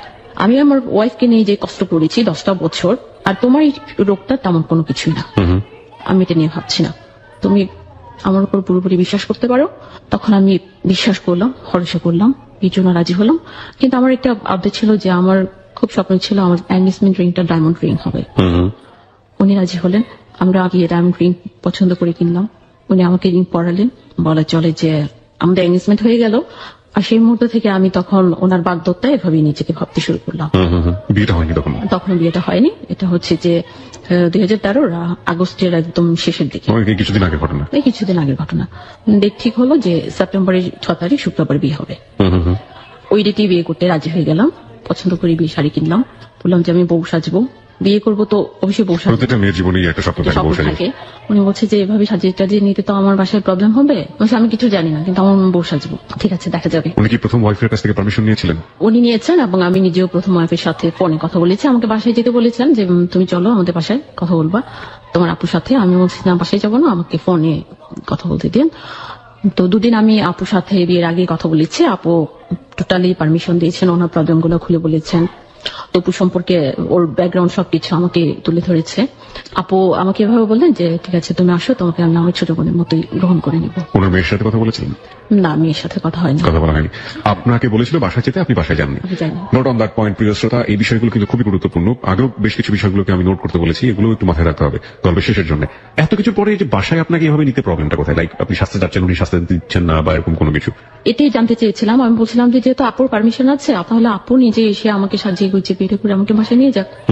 উনি বলছে যে না, তুমি এই যেটা করো না, আমরা এমনিতে পরে তুমি বসে যাও। আমাকে আরেকটু বলবেন যে এই যে শহীদের জন্য এতদিন ধরে অপেক্ষা, আপনি কি শহীদকে জানালেন যে আপনি বিয়ে করতে চাচ্ছেন? শহীদ তো আমার সাথে কোনো যোগাযোগ করে না, এবং শহীদের কোনো সেল নাম্বার, কোনো অ্যাড্রেসই আমাকে কখনো দেয়নি। লাস্ট কবে যোগাযোগ হয়েছিল ঘটনার আগে? কত বছর আগে বা কত মাস আগে? ওই তো 2004 জুনে লাস্ট কথা হয়েছে। তারপর শহীদ আর কখনো আমার সাথে যোগাযোগ করেনি। এরপরে সে দেশে এসেছে, তারপরও যোগাযোগ করেনি। ও বিয়ে করেছে, আমার সাথে যোগাযোগ করেনি। বিয়ে করেছে কবে? 2011 সালের মার্চ মাসে। এটা কি আপনি জানতেন? হ্যাঁ, ও দেশে আসার পরপরই আমি খবর পেয়েছি শহীদ দেশে এসেছে। ওর বিয়ে যখন ঠিক হয়েছে সেটাও আমি জেনেছি, ও বিয়ে করেছে, কাকে কোথায় বিয়ে করেছে। আপনি আপনার জায়গা থেকে কোনো বাধা দেননি? আমি কোনো বাধা দিইনি, কারণ ও এসে আমার সাথে যখন একবারে যোগাযোগ করার চেষ্টা করেনি, একবারে যখন বাবুল ভাইকে জিজ্ঞেস করেনি লিজা কেমন আছে, বেঁচে আছে কি মরে গেছে, তো আমি আর প্রয়োজন মনে করিনি। আমি নিজে থেকে যাওয়া মানে অপমান বোধ করা। আমি আমার আত্মসম্মানের জায়গা থেকে আমি কখনই ওর সাথে যোগাযোগ করছি। So that part already end, প্রিয় শ্রোতা। নতুন একটা সময় শুরু হচ্ছে, সেটা আরো 2 বছর পরে। ওকে, তারপর সেপ্টেম্বরের 6 তারিখ খুব সিম্পল ভাবে আমি রেডি হলাম। উনি আমাকে আমার বাসা থেকে গাড়ি দিয়ে নিয়ে আসলেন ওনার বাসা মালিবাগে একটা কাজে অফিসে। ওখানে আমি বলছিলাম আমার ফ্রেন্ড সার্কেল কাউকে না কাউকে সাক্ষী হিসেবে রাখেন, যেহেতু আমার পক্ষ থেকে আমি কাউকে রাখতে পারছি না। উনি বলছে যে কাউকে লাগবে না, ঠিক আছে, একটা ছেলেকে রেখেছে, ওটা হচ্ছে ওনাদের অ্যাপার্টমেন্টের ওই সুপারভাইজার। ওই ছেলেটাকে আমার উকিল ভাব করে কাজে অফিসে আমাদের বিয়েটা হয়। সিম্পলি বিয়ে করে বাসায় গেলাম। গেট খুললেন আপু, মানে ওনার ফার্স্ট ওয়াইফ। প্রথম দেখা ওনাকে আমি 5 ছুঁয়ে সালাম করলাম। উনি আমাকে বরণ করে নিলাম, ঘরে গেলাম, বসলাম। আমার বিবাহিত জীবনের এই শুরু। আপনি ওনার মেয়ের সাথে কথা বললেন, কি পেলেন এনভায়রনমেন্টটা? এনভায়রনমেন্টে ছিল ওর রুমে গিয়ে বসলাম, বসার পর ওর মেয়ে আসলো, মেয়ের সাথে আমাকে পরিচয় করা হলো। মেয়ে সালাম দিয়ে কথা বললো, ভালো মন্দ কুশল বিনিময়। এবং ওর মেয়ের বিয়ে দিয়েছে, মেয়ের জামাই বাসায় ছিল। মেয়ের জামাইও বাসায় ছিল? বাসায় ছিল। মেয়ের জামাইকে ডেকে এনে পরিচয় করানো হলো। ঠিক আছে, এতটুকু পর্যন্ত ঠিক আছে। যখন জানলাম যে মেয়ে, আমি দেখলাম মেয়ে প্রেগনেন্ট। মেয়ে প্রেগনেন্ট? ওকে। তারপর মেয়ের আরো পিচ্ছি বাচ্চাটা কাচ্চাদের 3টা বাচ্চা, মেয়ের আরো 3টা বাচ্চা? আরো 3টা বাচ্চা। আমি শক হলাম। এগুলো আপনি জানতেন না আগে? জানতাম না। শক কেন হলেন? মেয়েকে বিয়ে দিয়েছেন এতটুকু পর্যন্ত জানতাম, কিন্তু ওনার যে এতগুলো নাতি নাতনি আমার জানা ছিল না। Okay, now age is matter for you. নাতি নাতনি হয়ে গেল বলেই কি আপনি বয়সটাকে প্রাধান্য দিচ্ছেন নাকি? না, আমি বয়সটাকে প্রাধান্য দিচ্ছি না। আমি আসলে শক্ত হয়েছি যে এখন আমি কিভাবে আমার ফ্যামিলিতে এটা আমি অ্যাপ্রোচ করবো। Okay fine, now come to the point. একটা হচ্ছে যে ফ্যামিলিতে অ্যাপ্রোচ করার জায়গাটা তার থেকেই কঠিন ছিল। লাইক ওর একটা ওয়াইফ আছে, সে যেভাবেই থাকুক না কেন, কোমাতে আছে বা হোয়াটএভার ইট ইজ, তার একটা মেয়ে আছে প্রায় আপনার সমবয়সী, কয়েক বছরের ডিফারেন্স। সেই জায়গাগুলো তো কঠিন অলরেডি ছিল, এখন যদি একটু কঠিন হয় সেটা তো সমস্যা কোথায়? হোয়াটএভার ইট ইজ, তারপর আপনার কাছে কমপ্লেক্স মনে হচ্ছে। তারপর হলেও আমি ইজিলি মেনে নেওয়ার চেষ্টা করলাম। এই তো সংসার জীবন শুরু হলো আমার। ওখানে আসলে সবকিছুই তো কাজের বড়া করে। আমি একজন অতিথির মতো, মানে মেহমান যেভাবে থাকে এভাবেই থাকতে। একটা ডিসিমিলারিটি পেলাম, সেটা হচ্ছে যে আপনি যে ছেলেটার সাথে বিয়ে হওয়ার কথা হয়ে আপনার গায়ে হলুদের অনুষ্ঠান থেকে বিয়ে ভেঙে গেল, সেখানে আপনার একটা স্বপ্ন ছিল যে আমার সাথে যেন ব্যালেন্স হয়। কিন্তু আপনি এখানে যাকে বিয়ে করলেন সে একটা কোম্পানি, প্রিয় শ্রোতা আমি জানি কোন কোম্পানি, এটা আমার জায়গাটা থেকে বলাটা, অনুষ্ঠানের জায়গা থেকে বলাটা ঠিক হবে না। উনি যাকে বিয়ে করেছেন তিনি খুবই স্বনামধন্য একটা কোম্পানির এক্সিকিউটিভ ডিরেক্টর, এবং তার তো ইকোনমিক স্ট্যাটাস অনেক রিচ হওয়ার কথা, অনেক হাই হওয়ার কথা। হ্যাঁ, ওটার 3টা ফ্ল্যাট আছে, পার্সোনাল গাড়ি আছে, কোম্পানির গাড়ি আছে। ফাইন, তো আপনার জায়গা থেকে অনেক স্ট্যাটাস অনেক হাই হয়ে গেল না? হ্যাঁ, এই কারণেই তখন আমি কোনো প্রবলেম মনে করিনি, কারণ তো উনি তো অলরেডি ম্যারিড, এক মনে মেয়ে আছে। তার জায়গা থেকে কিছু না কিছু নেগেটিভ কিছু আছে? হ্যাঁ, নেগেটিভ আছে বলেই তো। This is logic. Okay fine, তো তারপর কি হলো? ও পরদিনই অফিস করলো, অফিসে গেল। সকালবেলা বিদায় দিলাম, প্রথম মানে হাজবেন্ডকে মানে সকালে বিদায় দেওয়া, যেটা চা নাস্তা করিয়ে অফিসে গেল। সন্ধ্যায় অপেক্ষা, মাঝখানে ফোন দিল, কথা হলো। সন্ধ্যায় ঘরে ফিরলো, আমি ওকে রিসিভ করলাম। এই তো এভাবে আমাদের চলতে চলো সংসার জীবন। আমি ওদিক দিয়ে খুব ভয় পাচ্ছিলাম যে ব্যাপারটা আমি মাকে কিভাবে জানাবো, আমার ফ্যামিলিতে কিভাবে জানাবো। ও আমার সাথে খুব ভালো ব্যবহার, চলছি প্রথম 1 মাস 2 মাস। এর মধ্যে মাকে একদিন সাহস করে আমি বলে ফেলছি। বলে ফেলার পর ওপাশ থেকে আমার মার ভয় ছিল, মনে হচ্ছে যে আমার মা মনে হয় সেন্সলেস হয়ে গেছে স্ট্যাটাস শোনার পর। আর আমি মাকে তো মিথ্যে বলতে পারবো না। ও আমাকে বলতো যে আমার সাথে কথা বলা, শ্বশুর শাশুড়ি আছে, সালাম করবো, শ্বশুর বাড়ি যাবো না। আর আগে বিয়ে করেছি, ওখানে শ্বশুর শাশুড়ি ছিল না, এরকম একটা মেয়েকে বিয়ে করেছিলাম। এখন তো আমার শ্বশুর শাশুড়ি আছে, মানে ওর শ্বশুর বাড়ি যাওয়ার জন্য খুব বেশি ইয়ে করছিলাম, তার জায়গা থেকে ঠিক আছে, এটা তার জায়গা থেকে 100% আগ্রহ দেখাচ্ছিল। তো আমি বলছি যে একটু টাফ হয়ে যাবো, তো আস্তে আস্তে ম্যানেজ করতে হবে। আর তুমি তোমার ব্যবহার দিয়ে ওদের মনটাকে জয় করবা। বোথ ফ্যামিলি কমপ্লেক্সিটি, বিকজ ওর জায়গা থেকে, বিশেষ করে আমাদের আজকের যিনি অতিথি লিজার জায়গা থেকে একটা কমপ্লেক্সিটি আমরা দেখলাম যে ওর ফ্যামিলিতে ওর হাজবেন্ডকে নিয়ে যেতে পারছে না because of social complexity. Another thing is that টপুর জায়গা থেকে এক ধরনের কমপ্লেক্সিটি, তাকে পারছে না সে একেবারে বউয়ের মতো করে সাজিয়ে দিয়ে, যেটা লিজার স্বপ্ন ছিল সেভাবে ঘরে তুলতে। এই কমপ্লেক্সিটি গুলোও জীবনে রাখতে হচ্ছে, এবং একই সাথে জীবনের যে ব্যক্তিগত চাওয়া সেই জায়গাটি তো একজন মানুষকে মেনে নিতে হচ্ছে। সবকিছু মিলিয়ে সামনের দিকে আসলে কি দাঁড়ায় সেটা এখন দেখার বিষয়, ফ্যামিলির সাথে যোগাযোগ করার জন্য। এবং আপনি তো আপনার জায়গা থেকে ম্যানেজ করার একটা চেষ্টা করছেন। ফাইন, তারপর? আমার আম্মার সাথে ওকে আলাপ করে দিই ফোনে। তো আমার আম্মা সবকিছু পরেও মেনে বলছে যে বাবা, আমার মেয়ে যখন তোমাকে পছন্দ করে বিয়ে করেছে, এখন আমার মেয়েকে তোমার সাথে আমি তুলে দিলাম, তুমি দেখে রেখো। তখন বললো যে আম্মা, ওকে নিয়ে আপনি কোনো চিন্তা করবেন না, আমি ওকে দেখে রাখবো। তো আমিও মনে মনে চিন্তা করতাম যে আসলে আমার যেরকম একটা সাপোর্ট দরকার ছিল, আমি মনে হয় সেরকম একটা সাপোর্টই পেয়েছি। জবের জায়গাটা কি হলো? জব ছেড়ে দিয়েছি। না, জবটা কেন ছাড়লেন? জব ছেড়ে দিয়েছি নিডলি, যদি আমার আর্থিক সচ্ছলতা থাকে আমার সংসারে, তাহলে আমি কষ্ট করে জব করবো না। সো যেটা হচ্ছে যে you sacrifice yourself. Okay fine, তারপর? ভালো চলছে আমাদের সংসার। প্রতিদিন সন্ধ্যায় অপেক্ষা করা, হাজবেন্ড ঘরে ফিরবে, ওকে চা করে দেওয়া, খাওয়ানো। আমি একটু ক্রিটিক্যাল জায়গাতে যেতে চাই, এইগুলো না, লাইক আপনার যিনি বুবু ছিলেন বা বোন ছিলেন, লাইক বোন বলবো না কি বলবো আমি জানি না, সত্যি শব্দটা উচ্চারণ করতে চাই না, আসলে কেমন লাগে, অড লাগে, আমি আপুই ডাকতাম। আপু ডাকতেন। তার সাথে তার রিলেশনশিপটা কেমন ছিল? লাইক আপনি ঘরের ভেতরে রিলেশনশিপটা? ঘরের ভেতরে রিলেশনশিপটা ভালো ছিল। তপু হচ্ছে একটু হট মেজাজ, তখন রেগে যায়, একটু রাগারাগি করে, আবার সব ঠিক হয়ে যায়। ওনাদের ব্যাপারটা কেমন? আলাদা রুমে থাকতেন? আলাদা রুমে থাকতেন, ও থাকতো আলাদা। বিয়ের পর আমি পার্মানেন্টলি হয়ে গেছি, মানে ব্যাড শেয়ারটা ওটা বলতে গেলে 23 বছর ধরে নেই ওদের মধ্যে। কত বছর ধরে নেই? 23 বছর। ওনার বেবি হওয়ার পরেই তো উনি ইনভ্যালিড। 23 ইয়ার্স কোনো চেষ্টা করেন বিয়ে করার জন্য? হ্যাঁ, অনেক চেষ্টা করেছেন, বিয়ে ঠিক হয়ে ভেঙে গেছে। উনি অনেক গল্প বলেছেন যে অনেক জানতে গিয়ে দেখা গেছে যে হয় আমি পছন্দ হচ্ছে না আমার, কিংবা আমাকে ওরা পছন্দ করছে না, এরকম করে বিয়েটা হচ্ছে না। ওকে ফাইন, তারপর? তো আমার যে আপু এবং ওনার মেয়ে, ওদের সাথে আমার রিলেশন খুব ভালো না খারাপও না। ও আমাকে কেন জানি বলতো যে তুমি ওদের সাথে খুব একটা মিশবা না, অ্যাভয়েড করবা। আমি বললাম যে অ্যাভয়েড করবো কেন, মনে মনে চিন্তা করলাম। আমি আবার আপুর সাথে মিশলে আবার অনেক কথা শেয়ার হতো। আপু উনি আবার প্রাইমারি স্কুলের টিচার, উনি এখনো জব করেন, তবু শুধু টাকা এনে দেয়, পুরো সংসারটা উনি পরিচালনা করে। মানে আপনার বড় আপু যিনি, মানে আপু যিনি। হ্যাঁ আপু যিনি, হ্যাঁ সম্পর্ক ভালো, ঠিক চলতেছে। কিন্তু তবু মাঝে মধ্যে আমার সাথে একটা ঝামেলা করতো যে মানে খুব বেশি শ্বশুর বাড়ি যাওয়ার ইয়েটা নিয়ে। তো ওইটা সারা নিয়ে আমার সাথে একটু খিটিমিটি করা শুরু করলো। আর এটা কি একটু ধৈর্য তো ধরতেই হবে, যেখানে একটু উইক পয়েন্ট আছে। অবশ্যই আমার নাতি আছে, তাতে কি হচ্ছে, তুমি কেনানি হয়েছ, তোমার পেট থেকে তো কোনো সন্তান হয়নি। লজিক। তখন আমি বললাম আমার বিয়ে হয়েছে এখন, বললে ওরা আসবে দেখতে নিতে, জামাই নিবে, এসে এগুলি দেখলে, এত কিছু দেখলে কিন্তু সবাই ফেড আপ হয়ে যাবে। শেষ ভরসা ছিল আমার আম্মা আর আমার ছোট আপু। আমি দুইজনকেই ম্যানেজ করার চেষ্টা করছিলাম। ওরা বলছিল একটু সময় লাগবে, এই কথাটা কিভাবে বলি সবাইকে, আমাদের ছোট মেয়ের জামাই, আমরা চাই সম্মানের সাথে যেন সবাই নেয়, ওইভাবে ওরকম একটা পরিস্থিতি তৈরি হলে তখন বাসায় আনবো। কিন্তু তোর ধৈর্য ছিল না। বলতে চাই কাজ করো, তুমি তো বাপি সন্তান, অনেক কিছুই পাবা, বলো তোমাকে ইয়ে করতে, কিছু সেল করে টাকা পয়সা দিতে।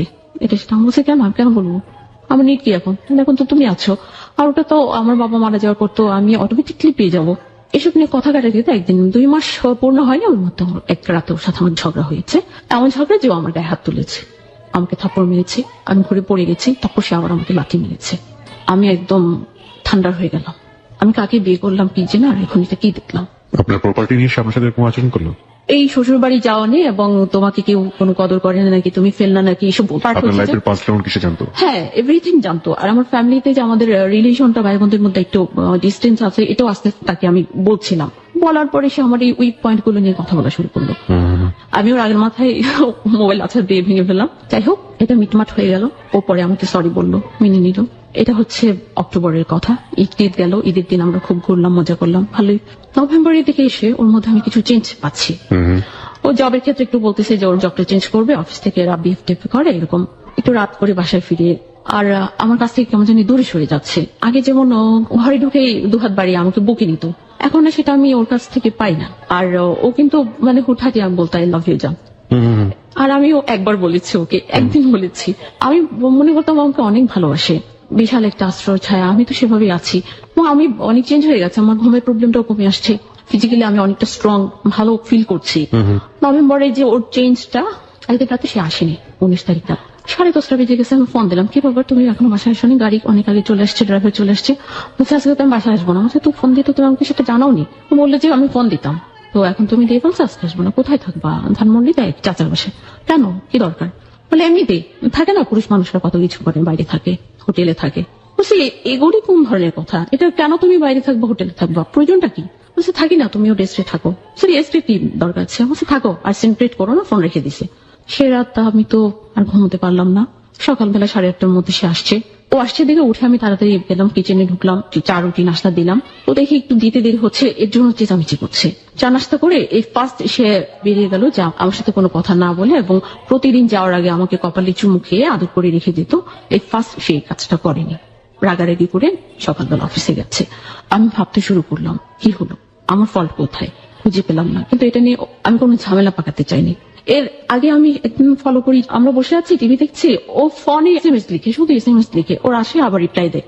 2-3 দিন দেখে একদিন আমি বললাম কি ব্যাপার, তুমি এত এসএমএস কাকে দাও, এত এসএমএস আসে কিসে তোমার? আমি বলছি দেখে দেখতে দেখো আমাকে। ও দেখায় না। বলে না এটা দেখার মতো না, প্লিজ। আমি ফোনের জন্য জোরাজোরি করছি, ও কিছুতে আমাকে দেয়নি। ও আমাকে বললো যে ওর কলিগের ওয়াইফ হচ্ছে টিচার, তো ও তো অনেক সাহিত্যিক ভাষা টাষা দিয়ে টেক্সট করে হাজবেন্ডকে, 2 জায়গায় থাকে, তো হাজবেন্ড ওরকম রিপ্লাই দিতে পারে না বলে ওকে দেয়। ও আবার ওই রকম করে লিখে কলিগের নাম্বারে সেন্ড করলে কলিগ ওয়াইফকে ফরওয়ার্ড করে।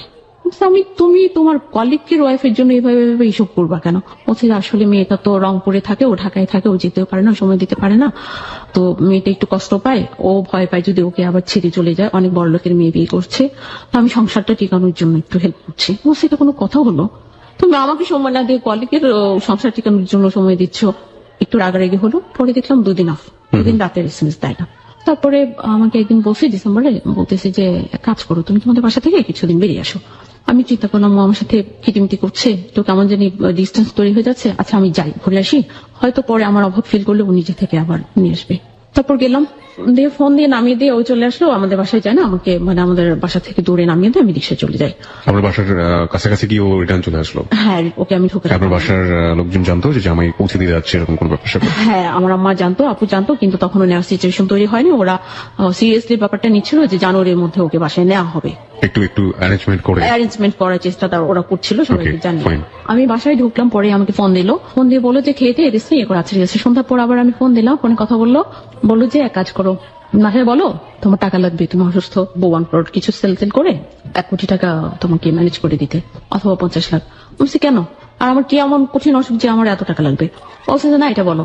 তারপর বলছে যে আর ফোন টোন আমাকে দিও না, আমি ফোন দিলে কথা হবে, আমাকে ফোন দিও না। রেখে দিল। ঠিক আছে, পরের দিন আমি অপেক্ষা করলাম, ফোন দিল না। তারপর দিন আমি ফোন দিলাম, রিসিভ করলো, কথা বললাম, ভালো কোনো বিহেভ করছে না। কেন ভালো বিহেভ করছে না আমি কিছু বুঝতে পারছি না। যে মনে হয় আমাকে দিয়ে গেল সুন্দর করে, গাড়িতে বসে বসলো যে আমি কালকে যদি তোমাকে নিয়ে আসতে চাই তুমি কি আসবা? আমি বলছি কালকে যেন 2টা দিন থেকে আসি। বলছে ঠিক আছে, যাও কয়েকদিন থেকে আসো। সে লোক আমার সাথে এরকম ব্যবহার কেন করছে আমি হিসেব মিলাতে পারছি না। তারপর একদিন সে ফোন দিলাম, বসে বগুড়া যাবে। বগুড়া এসে 5 তারিখ জানুয়ারি নির্বাচন যেদিন, ওদিন আমাকে হঠাৎ করে একটা আননোন নাম্বার থেকে ফোন আসছে। একটা মেয়ে আমাকে ফোন করে বলছে যে আপনি কি লিজা? আমি বললাম হ্যাঁ। আপনি তো পুরো হ্যাঁ। আপনি কি জানেন তপু কোথায় আছে, কি করছে? বলছে তপুর বাসায় আছে। বলছে আপনি কি জানেন তপু যে বিয়ে করেছে একটা? কি বলেন আপনি? তপু বিয়ে করছে? কেন বিয়ে করবে? আর তপুর ওয়াইফ আমি। বলছে যে না, তো বাড়িটা বিয়ে করেছে, তার ওয়াইফ এখন বাসায় আছে, আপনি যদি সেটা ইয়ে করতে চান বাসায় যান, হাতে নাতে আপনি সেটা প্রুভ করতে পারবেন। তখন আমি জিজ্ঞেস করলাম আপনি কি করে তপুকে চিনেন, আর আপনি কেন সব আমাকে জানাতে আসছেন? পরে বললো যে আমার সাথে তপুর পরিচয় ছিল, বিয়ের কথাবার্তা একসময় হয়েছিল, তখন আমি তপু সম্পর্কে খোঁজ খবর নিয়ে জানতে গিয়ে আমি জানতে পারলাম যে আসলে তপু জেন্টলম্যান না। তারপর আর আমি ওর সাথে যোগাযোগ করি না, কথা বলি না, দেখাও করি না। ও অনেক মেয়েদের সাথে এরকম করে। একবার একটা মেয়ে ওর বাসার গেট পর্যন্ত পুলিশ নিয়ে গেছে, কিন্তু ওকে কিছুই করতে পারেনি। ও মেয়েদের সাথে চিট করে, আপনার সাথে ও চিট করছে, আপনি বাসায় যান, গিয়ে করতে পারবেন। আমি বলছি যে আমি আগে ব্যাপারটা বুঝছি, আপনার কথায় তো আমি সব কিছু করবো না, আমার হাজবেন্ডকে আমি বিলিভ করি। তারপর ওকে ফোন দিলাম, ও আমার ফোন টোটালি রিসিভ করে না, কেটেই দেয়। ফাইন, আমি দুটো কোয়ারি খুব শর্ট করে বলতে হবে। এক নম্বর হচ্ছে আপনার ফোন নাম্বারটা এই অপরিচিত মেয়েটা পেল কিভাবে? জিজ্ঞেস করলাম আপনি কিভাবে পেলেন? ও বললো যে আমি ওর অফিসের একজনকে দিয়ে খুব কাছের, অনেক কষ্ট করে ও তপুর মোবাইল থেকে নিয়েছি। ওকে ফাইন, এই মেয়েটার সাথে তপুর একটা সময় সম্পর্ক ছিল? মেয়েটা সেটা বললো। ফাইন, তাহলে হয়তো কোনোভাবে কোনো রিভেন্স নিতে চেয়েছে, যেটা আপনাকে জানিয়ে সেটা সে সম্পাদন করার চেষ্টা করছে। এই মেয়েটা জানলো কিভাবে যে একটা মেয়েকে বউ করে নিয়ে গেছে? বলছে যে আমি জানি, আমি তপুর সাথে অনেকদিন আমার মানে ফোনে কথা হতো, বিয়ের কথা যখন চলছে ওকে আমি জানার জন্য চেষ্টা করছি, জানাশোনা ছিল। তো আমি চেষ্টা করেছিলাম আরো মেয়েদেরকে জানানো, আমি পারিনি। আমি আপনার ফোন নাম্বারটা অনেক কষ্টে পেয়েছি, আমি চাই আপনার উপকার করতে। ফাইন, ওকে, তারপর? হ্যাঁ, তপু ফোন ধরছে না। আমি তো টেক্সট পাঠালাম, রিপ্লাই দিল টেক্সট দিও না, ভালো লাগে না, এসব আর ভালো লাগে না। আমি তো আরো অস্থির হয়ে গেলাম। মেয়ে আমাকে এই কথা বলে থেকে তপু আমার সাথে খারাপ ব্যবহার করছে। আপনি কি তপুকে বললেন যে তুমি বিয়ে করেছো, ধরনের কথা বলছে কিভাবে? না, আমি বলিনি কিছু। বল তপু তখন জানুয়ারি 8 তারিখ রংপুর যাবে ওর ওয়াইফকে নিয়ে। ওই মেয়েটাকে আমাকে ইনফরমেশন দিল। 8 তারিখ রাতে আমি আপুকে ফোন দিলাম, আপু তপু কোথায়? বলছে তপু বাসায় কি করে ঘুমায়, 12:30 বাজে। তপু কখনোই 12:30 ঘুমায় না, ওরা 2টার আগে ঘুমায় না। আমার খুব কষ্ট হচ্ছিল, কেমন জানি যন্ত্রণা হচ্ছিল। এভাবে অস্থির রাত কেটে গেল। পরদিন ফোন দিলাম, কথা হলো, খুব সুন্দর কথা হলো। কোথায় তুমি? বগুড়া। মিলে গেছে মেয়ের কথার সাথে, সে রংপুর যাবে, বগুড়া যাবে, কিসে গেছে, যে নতুন অফিসে জয়েন করবে, সে অফিসের কাজে ইয়ে করতে। তারপর আমি ওকে একটা টেক্সট পাঠাই, ওর পার্সোনাল নাম্বারে, অফিসের নাম্বার ছাড়া। 2 মিনিট পর ফোন আসে। আমি ভেবেছি তপু ফোন দিয়েছে। ফোন রিসিভ করার পর দেখে একটা মেয়ে ফোন দিয়ে বলতেছে, এই আপনি কে? আপনি এই নাম্বারে এসব কি লিখে পাঠিয়েছেন, এসব এসএমএস করছেন কেন? বলছে আপনি কে? আপনি কেন এই ফোন থেকে ফোন দিলেন, আর আপনি এসএমএস কেন করলেন? আমি তো এসএমএস করছি আমার হাজবেন্ডকে। বলছে কে আপনার হাজবেন্ড? আমি বলছি তপু আমার হাজবেন্ড, আমি তো তপু নাম্বারে পাঠিয়েছি, আপনি কে? বলে আমি কি সেটা আপনার জানা দরকার নেই, কিন্তু আপনি কি এখন সেই স্বপ্ন নিয়ে বসেছেন যে তপু আপনার হাজবেন্ড? বলছে হ্যাঁ, স্বপ্ন কেন, রিয়েল। বলে না, আপনি ভুল করছেন। আমি ভুল করছি মানে আপনি কি? আপনি পরিচয় দেন। আমার পরিচয়ের সময় হলে আপনি পাবেন। মেয়ে ফোন রেখে দিল। আমি তপুকে 2টো নম্বরে ফোন দিই সারাক্ষণ, সেই রাত মানে ওই মেয়েটা ফোন রিসিভ করে। তারপর দিন তপুকে আমি ফোন দিলাম, তপু অস্বীকার করলো। বলছে মেয়েটা কে? বলে এই আমি তোমার সাথে কেন? কোনো অ্যান্সার করতে পারে না। বলছে মেয়েটার সাথে তোমার রিলেশনটা কি? পরে বললাম আমি শুনলাম তুমি নাকি বিয়ে করেছো আরেকটা, তুমি কি তাকে বিয়ে করছো? মেয়েটার নাম হচ্ছে মিলা। বলে না, বিয়ে করিনি। বলছে তাহলে কি ওর সাথে তোমার অবৈধ ফিজিক্যাল রিলেশন? ও বলছে যে তুমি কি মনে করো আমি এরকম মানুষ? বলছে তাহলে কাল রাত 1:30 আমি যখন তোমাকে ফোন দিলাম, মেয়ে কেন ফোন রিসিভ করলো? এবং মেয়ে আমাকে এই ধরনের কথাই বললো। মানে তখন পথে ছিলাম। বলছে না, পথে ছিল না, আমি বাসায় আসছি, তুমি ঢাকায়, আমি ওখানে যাচ্ছি। বলছে না তুমি বাসায় যেও না, ঝামেলা হবে। কি ঝামেলা হবে? আমার অনেক বিপদ হবে, সমস্যা হবে। আমার আমি সব কিছু জানি না, আমি যাবো। তুমি বাসায় গেলে আমি বাসা ছেড়ে দেবো, তাহলে ওদেরকে দেখতে যাওয়া হবে না। বলছি বাংলাদেশে যে প্রাতে তুমি থাকো আমি সেখানেই যাবো, আমাকে যেতেই হবে। পরে আমাকে বল তুমি যদি বাসায় আসো আমি সুইসাইড করবো। আমি ওকে আদর করে বাবু ডাকতাম। আমার কিচ্ছু করার নেই বাবু, আমাকে যেতেই হবে। ও বলতেছি যেও না, বাসায় তোমাকে ঢুকতে দেবে না, থানা পুলিশ করা আছে, গেটে নিষেধ করা আছে। কেন থানা পুলিশ করা আছে, গেটে নিষেধ করা আছে? কি বলছো? মেয়েটা পাশ থেকে বলছে তপু তোমাকে ডিভোর্স করছে। বলছে, তপু আমাকে ডিভোর্স করেছে? আমি বিলিভ করি না, কেন ডিভোর্স করবে? আমি বললাম তপু তুমি তোমার নিজের মুখে বলো। বলছে হ্যাঁ। কবে? ডিসেম্বরের 15 তারিখ। ডিসেম্বরের 15 তারিখ? আমরা তো ডিসেম্বরের 16 তারিখে আমাকে তুমি আমার বাবা বাড়ি রেখে আসছো, 15 তারিখ তো দুজন একসাথেই ছিলাম। পরে মেয়েটা বলছে তুমি তখন বাসায় ছিলাম? বলছে হ্যাঁ ছিলাম। এটা শুনে তো আমার মাথা উড়ে গেছে, কেন তুমি আমাকে ডিভোর্স করছো? কিছু বলে না, চুপ করে আছে মেয়েটা পাশে। আমি তো ক্রেজি হয়ে গেলাম, আমি বললাম আমি কালকেই যাচ্ছি থানায় ডায়েরি করে, তারপর আমি বাসায় উঠবো। আমি দেখি আমাকে কি আটকায়, আমার বাসায় আমাকে যেতে। যে কথা সেই কাজ। জানুয়ারি 13 তারিখ সকালবেলা আমি রওনা দিলাম। এসে আগে কাজীর সাথে কথা বললাম, কাজী অফিস থেকে কাবিননামা উঠালাম। কাজী আমাকে তালাকি যে নোটিশ, একটা পেপার ফটোকপি হাতে দিল। বলছে হ্যাঁ উনি আপনাকে তালাক দিয়েছে। আমি বাসার গেটে গেলাম, কোনো প্রবলেম হলো না। ওই মুহূর্তে দেখলাম আপু স্কুল থেকে ফিরতেছে, আপুর সাথে কথা বলতে বলতে বাসায় ঢুকে গেলাম। বাসায় যাওয়ার সাথে সাথে ওর মেয়ে আমাকে দেখে ওকে ফোন করেছে, ও 15-20 মিনিটের মধ্যে বাসায় চলে আসছে। লক করা থাকে আমাদের রুমটা, একটা চাবি ওর কাছে, একটা চাবি আমার কাছে। তো আমি চাবি খুলে রুমে গেলাম, ঢুকলাম। রুমে ব্যাগ টেক রেখে দেখি যে আমার রুম থেকে রুমে আর আমার কোনো জিনিসপত্র নেই। জিনিসপত্র কোথায় আমি জিজ্ঞেস করছি কাজের বউদের, বলে আছে এদিকে আছে আপু। আমি চেঁচামেচি শুরু করছি, কেন আমার জিনিসপত্র আমার রুমে নেই কেন? পরে ও আসলো, ও এসে সালাম দিলাম, বললাম কেমন আছো বাবু? বলছে ভালো, তুমি কেমন আছো? ভালো। ও দরজা বন্ধ করে দিয়ে বললো বসো। হাতে কিছু পেপার ধরিয়ে দিল, ধরিয়ে দিয়ে বললো পড়ে দেখো। পরে দেখলাম যে ডিভোর্স পেপার। সে কি, এটা কি করছো? আমি যে কাজী অফিস থেকে তালাকের নোটিশ নিয়ে এসেছি সেটা এখনো বলিনি। বলছে কেন, এটা কেন? আর মিলা মেয়েটা কে? আমি শুনেছি তুমি বিয়ে করেছো, সত্যি? ও বলছে হ্যাঁ। বলছে ওর সাথে আমার 3 বছর আগে বিয়ে হয়েছে। ও তখন আমেরিকা চলে যায়, আমার সাথে অ্যাডজাস্ট হয়নি, আমার সাথে একসাথে থাকবে না, এই জন্য চলে গেছে। আমাকে আমেরিকা নিয়ে যেতে চাইছে, আমি যাইনি, ও চলে গেছে। আমি বুঝতে পারিনি ও ফিরে আসবে। ও ফিরে এসে যখন তোমার কথা জানছে আমাকে অনেক রকমের ভয় দেখাচ্ছে, ইয়ে করছে। একদিন সিভিলে র্যাব নিয়ে এসেছিল বাসায়, সেই জন্য তোমাকে আমি তাড়াতাড়ি সরাই দিয়েছি, তোমাকে তোমাদের বাপের বাড়ি পাঠিয়ে দিয়েছিলাম। আর এই কাজটা আমি মন থেকেই করিনি, আমি ট্র্যাপে পড়ে করেছি। ওর ভয় আমাকে করতে হয়েছে, চাপের মুখে করি। ফলে তুমি আমার সাথে চিট করেছো। ও তখন কাঁদতে শুরু করলো, আমাকে জড়িয়ে ধরে কাঁদতে কাঁদতে বললো যে আমি বলি মন থেকে কিছুই করিনি, আমাদের ডিভোর্স হয়নি, আমি একবার মুখ দিয়ে তালাক শব্দ উচ্চারণ করিনি, তুমি যেমন ছিলা তেমনই আছো। আমি একটা ঝামেলায় জড়িয়ে গেছি, একটা ঝড় আমার জীবনে আসছে, আবার এটা ঠিক হয়ে যাবে, তুমি এখন কিছুদিন হোস্টেলে থাকো, আমি তোমাকে টাকা পয়সা দিব, তারপর সব ঠিক হয়ে যাবে, আবার ইয়ে হবে। আমি বলছি না, এটা আমি মেনে নেব না। আমি তখন আবার বললাম যে যদি ডিভোর্স হবে তাহলে তো এখানে আরো কিছু প্রশ্ন আছে, আমাদের ভরণ পোষণ। বলছে হ্যাঁ সেটা তুমি ওকে ফোন দাও, ও দায়িত্ব নিয়েছে, ও দেবে। আমি তখন মেয়ের সাথে কথা বললাম, বলেছে ঠিক আছে তোমাকে আমি 1 সপ্তাহের মধ্যে দিয়ে দেবো, আর তুমি টেনশন করো না, ঠিক আছে তুমি ইয়ে করো। আমাকে তবু বসতেই দিচ্ছে না তাড়াতাড়ি বেরোনোর জন্য, এমন একটা সিচুয়েশন তৈরি করছে, সবাইকে দিয়ে আমার জিনিসপত্র কাজের বোড়া রেডি করে। আমি তখন কি করব তখন ভাবতে পারছিলাম যে আমরা ওই মুহূর্তে কি করা উচিত। আর ও কাঁদতে কাঁদতে এমন ভাবে বলছে তুমি যদি থাকো আমার অসুবিধা হবে, ও হয়তো রাতে র্যাব পাঠিয়ে আমাকে অ্যারেস্ট করাবে। যেখানে আমার ওর বিরুদ্ধে অ্যাকশন নেওয়ার কথা, সেখানে আমাকে হেল্প করার জন্য আমি হোস্টেলে চলে গেলাম। তারপর রাতে ফোনে কথা হলো, একই কথা। মানুষের হাজবেন্ড তো 4-5 বছর বিদেশ থাকে না, তুমি ধরে নাও এরকম। আমি তো তোমার সাথে দেখা করবো, আমি দেখা করলে মিলাকে সেটা আটকাতে পারবে? আর আমি তো তোমার পাশে আছি, ভালো মন নিয়ে থাকো, শক্ত মন। কবে আসলেন আপনি হোস্টেলে? ওই জানুয়ারি 13 তারিখ ওই দিনে। Right now you are in the hostel. হ্যাঁ হোস্টেল। তারপর ও আমাকে টাকা পয়সা দিবে বলছে, ওই সময় ও আমাকে হাতে 2000 টাকা ধরিয়ে দিয়েছে। তা বলছে আমার হাতে টাকা নেই, স্যালারি পেলে দেবো, স্যালারি আটকেছে হেন তেন, আর আমাকে টাকা পাঠায়নি। আরেকদিন পরের দিন কথা হলো, বলছে যে ভালো মন নিয়ে থাকো, আর তুমি সেদিন বিধবা হবে যেদিন আমি মারা যাব। তুমি আমার ভালো বউ, ও আমাকে ভালো বউ ডাকতো, তুমি আমার ভালো বউ ছিল, আমার ভালো বউ আছে। মিলা কোথায় আছে? মিলা তখন রংপুরে। মিলা কি ওর বাড়িতে থাকে এখন? মিলার ফ্ল্যাট ধানমন্ডিতে, তবু মিলার সাথে থাকে। আর আপনি আপনার আপুকে জিজ্ঞেস করেছিলেন যে এই জিনিসটা কেন আপনি হাইড করলেন? জিজ্ঞেস করেছি, ওরা কোনো উত্তর দেয়নি, সবাই মাথা নিচে করেছিল। তখন আমি সবাইকে বলেছি দেখো তোমাদের সম্মানের দিকে তাকে এবং তোমার আব্বুকে আমি রেসপেক্ট করি এবং ভালোবাসি, সেই জন্য আজকে আমি আপনার ডিভোর্স পেপারে উনি ডিভোর্সের কি কারণ দেখিয়েছে? ডিভোর্স পেপারে যে কথাগুলো লিখেছে আমার সমস্ত পেপার এখানে আছে। আপনি আমাকে পেপারটা দিবেন একটু? আমি এগুলি পড়ে বলছি তুমি তাহলে এগুলি কেন লিখেছো? ও বলছে এগুলি লেখার জন্য লিখতে হয়। এটা কাবিননামা, এটা লিগাল নোটিশ, ওটা কাজী অফিস থেকে পাঠানো তাহলে। What is the reason? আপনি এটা পড়েন।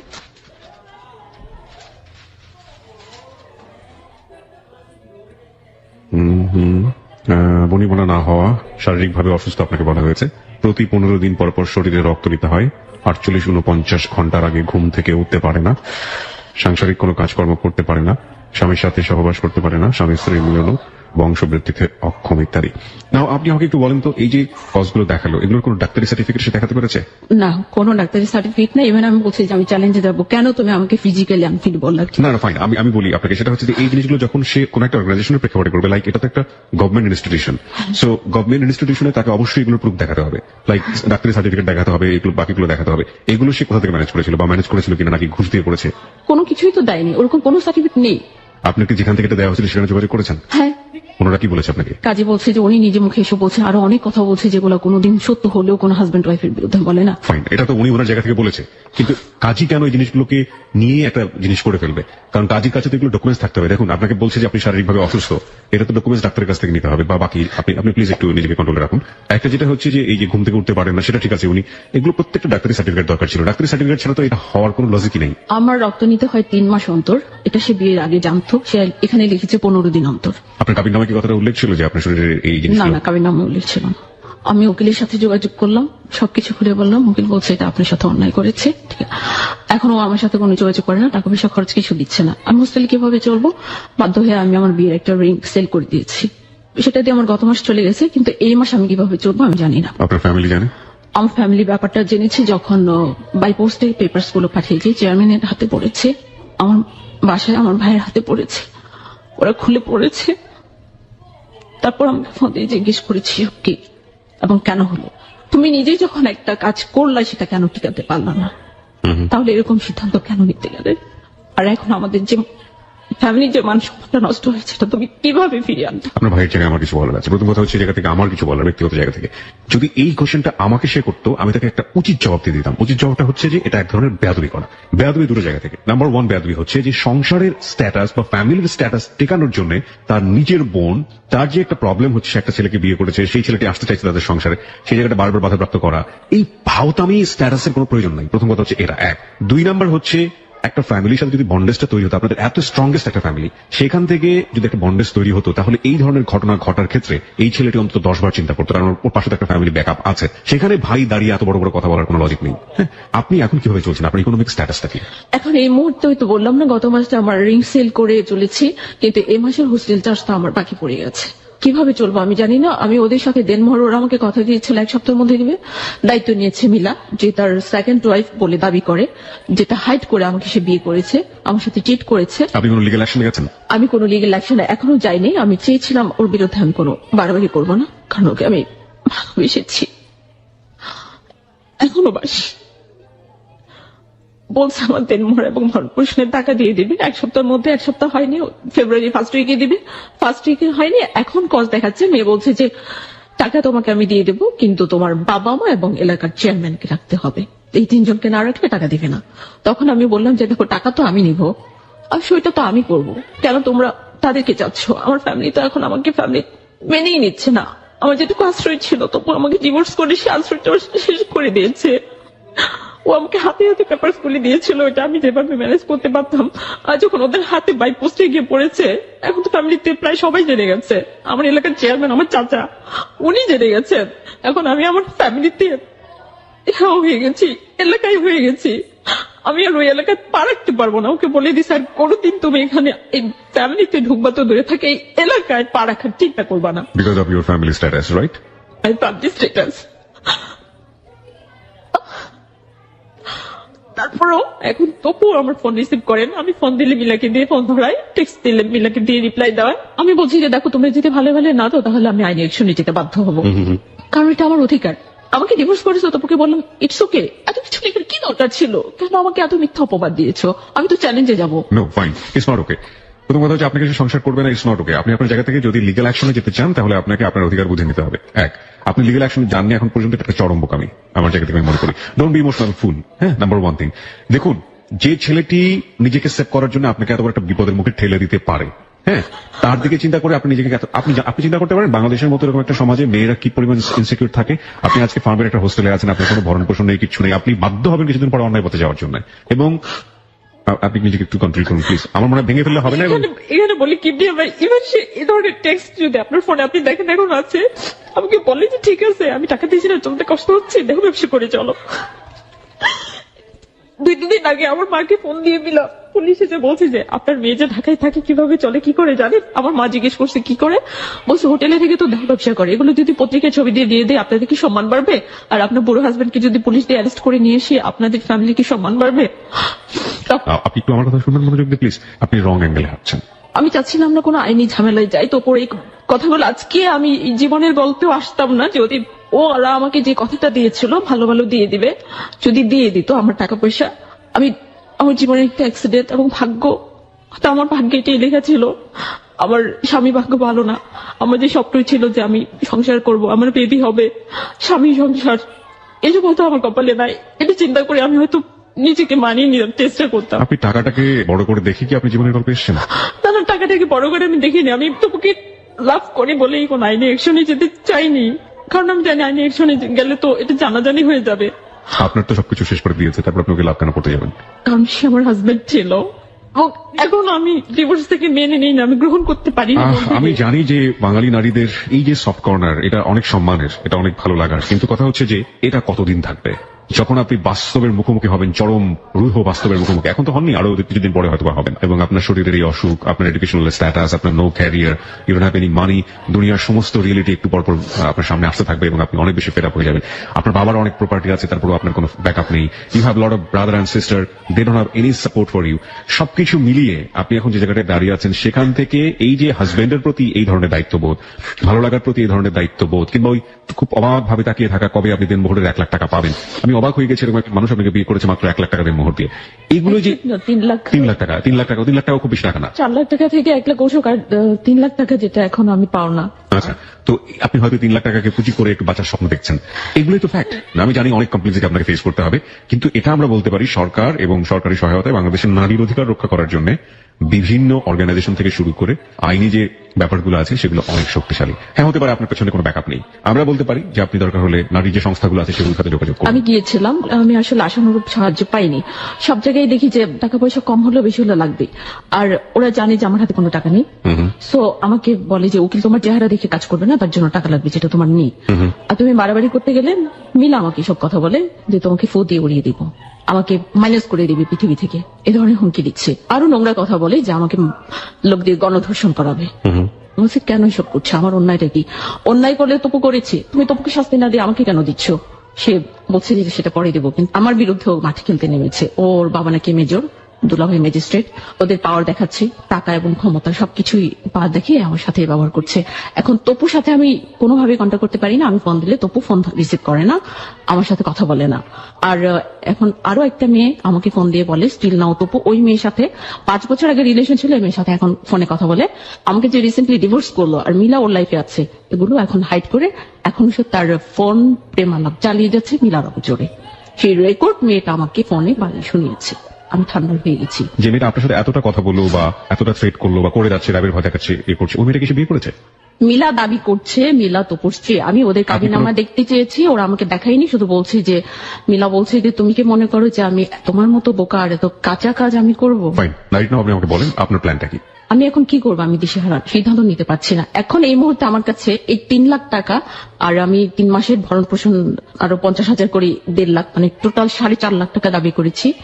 এটা আমার কাছে অনেক বড় কিছু আমার লাইফে বেঁচে থাকার জন্য। First you want to sustain, then আপনি যেটা করতে চান আপনি অ্যাকশনে যেতে চান। আমি অ্যাকশনে যেতে চাই, কিন্তু তার জন্য আমার you need a backup. Okay fine.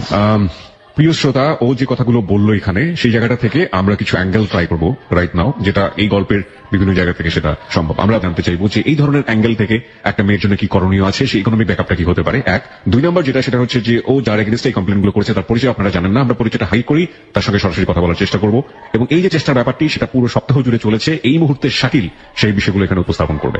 আমরা শাকিলকে অনুরোধ করছি পুরো বিষয়টি তুলে ধরার জন্য, কি বলেছে তারা তার এগেইনস্টে, এবং এই মুহূর্তে যে মেয়েটি আমাদের সঙ্গে জীবনের গল্প বলছে লিজা, তার আসলে দাঁড়ানোর জায়গাটা কোথায় সেগুলো আমরা একটু জানার চেষ্টা করছি।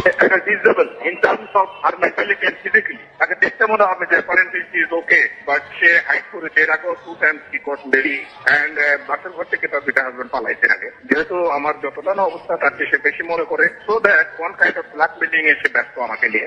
আর সে মানসিক এবং শারীরিক প্রতিবন্ধী, সে মনে করে সে প্রতারিত, আমি মনে করি আমি প্রতারিত। যেহেতু একজন পুরুষের জন্য ফিটটা অপেক্ষার বিয়ে করা এটা করে he spoiled my time, he spoiled my career, he spoiled my profile life. টাকা পয়সা যদি দিতে হয়, she must come with her guardian. Guardian বলতে তার ব্লাড রিলেটেড ভাই অথবা তার ফাদার। আর তাকে ফোন নাম্বার দেওয়া আছে, she can talk to my advocate. এটা আমার উকিলই সেটেল করে ফেলবে, আমার জড়িত হওয়ার দরকার নেই। কারণ ওই চাপ বদল আমার জীবনে কলঙ্কের সামনে আর আমি যেতে চাই না। লিজাকে 90 দিনের মধ্যে যদি সে ডিভোর্সটা উইথড্র করে তাহলে লিজার চাওয়ার সাথে এখানে পাওয়ার মিল হলো, কিন্তু যদি সে উইথড্র না করে তাহলে লিজাকে ধরেই নিতে হবে যে এই তালাকটা আত্মীয় হয়ে গেল, তার যতটা দেনমোহর আছে সে সম্পূর্ণটাই দাবি করতে পারবে এবং যতদিন পর্যন্ত তার হাজবেন্ড তাকে ডিভোর্সের আগে উচিত ভরণ পোষণ সে দাবি করতে পারবে এবং ডিভোর্স পরবর্তী 3 মাস পর্যন্ত মেনটেন্যান্স সে দাবি করতে পারবে। বলতে যে লিজা একটা অ্যাডাল্ট মেয়ে, তার রাইটস এস্টাবলিশ করার জন্য তার পরিবারের লোকের তার সহযোগিতা দরকার নাই, সে একাই তার এটা রাইটস দাবি করতে পারে। আইনি সহায়তা লাভের যদি কোনো জায়গা না থাকে তাহলে তো অবশ্যই আইন ও সালিশ কেন্দ্রে আসে, এখানে বিনামূল্যে আমরা আইন সহায়তা দিয়ে থাকি। চেষ্টা করবো যে তার কোনো ধরনের মামলা ফাইলিং না করে তার হাজবেন্ড যদি দিয়ে দেয় তাকে আমরা নোটিশ করবো। নোটিশে যদি সে মনে করে যে হ্যাঁ তার দিয়ে দেওয়া উচিত তাহলে তো খুবই ভালো, যদি না দেয় তাহলে লিজার পক্ষ থেকে যত দূর পর্যন্ত মামলা, এটা হচ্ছে ফ্যামিলি কোর্টে, তারপরে যদি তার আপিল হয় হাইকোর্টে, সুপ্রিম কোর্টে, যত দূর পর্যন্ত যাওয়া লাগে তার অধিকার আদায়ের জন্য, তাহলে আইন সালিশ কেন্দ্র বিনামূল্যে তার এই মামলাগুলো চালাবে। হ্যালো 8920 যারা শুনছেন তাদের জন্য আমার একটা মেসেজ হলো, অনেক ক্ষেত্রেই মেয়েরা ডিভোর্স নোটিশ পাওয়ার পর খুব বেশি ভেঙে পড়ে। এখন সময় এসছে এই ভেঙে পড়া থেকে বের হয়ে আসার জন্য তাদের দাঁড়াতে হবে নিজের পায়ে। আর্থিকভাবে যখনই একজন সক্ষম হবে তখনই কথায় কথায় এই ধরনের ডিভোর্সের প্রবণতাও কমে আসবে বলেই আমাদের বিশ্বাস। ধন্যবাদ শাকিল। আপনারা শেষে কিছু বলার আছে? আমার আই নিড হেল্প। আমি এখন একদম শূন্য, আমি দিশেহারা হয়ে গেছি, আমার পায়ের তলায় মাটি নেই, আমি কিভাবে আবার উঠে দাঁড়াবো বুঝতে পারছি না। আমি শুধু এটা জানি যে আমার হেল্প দরকার।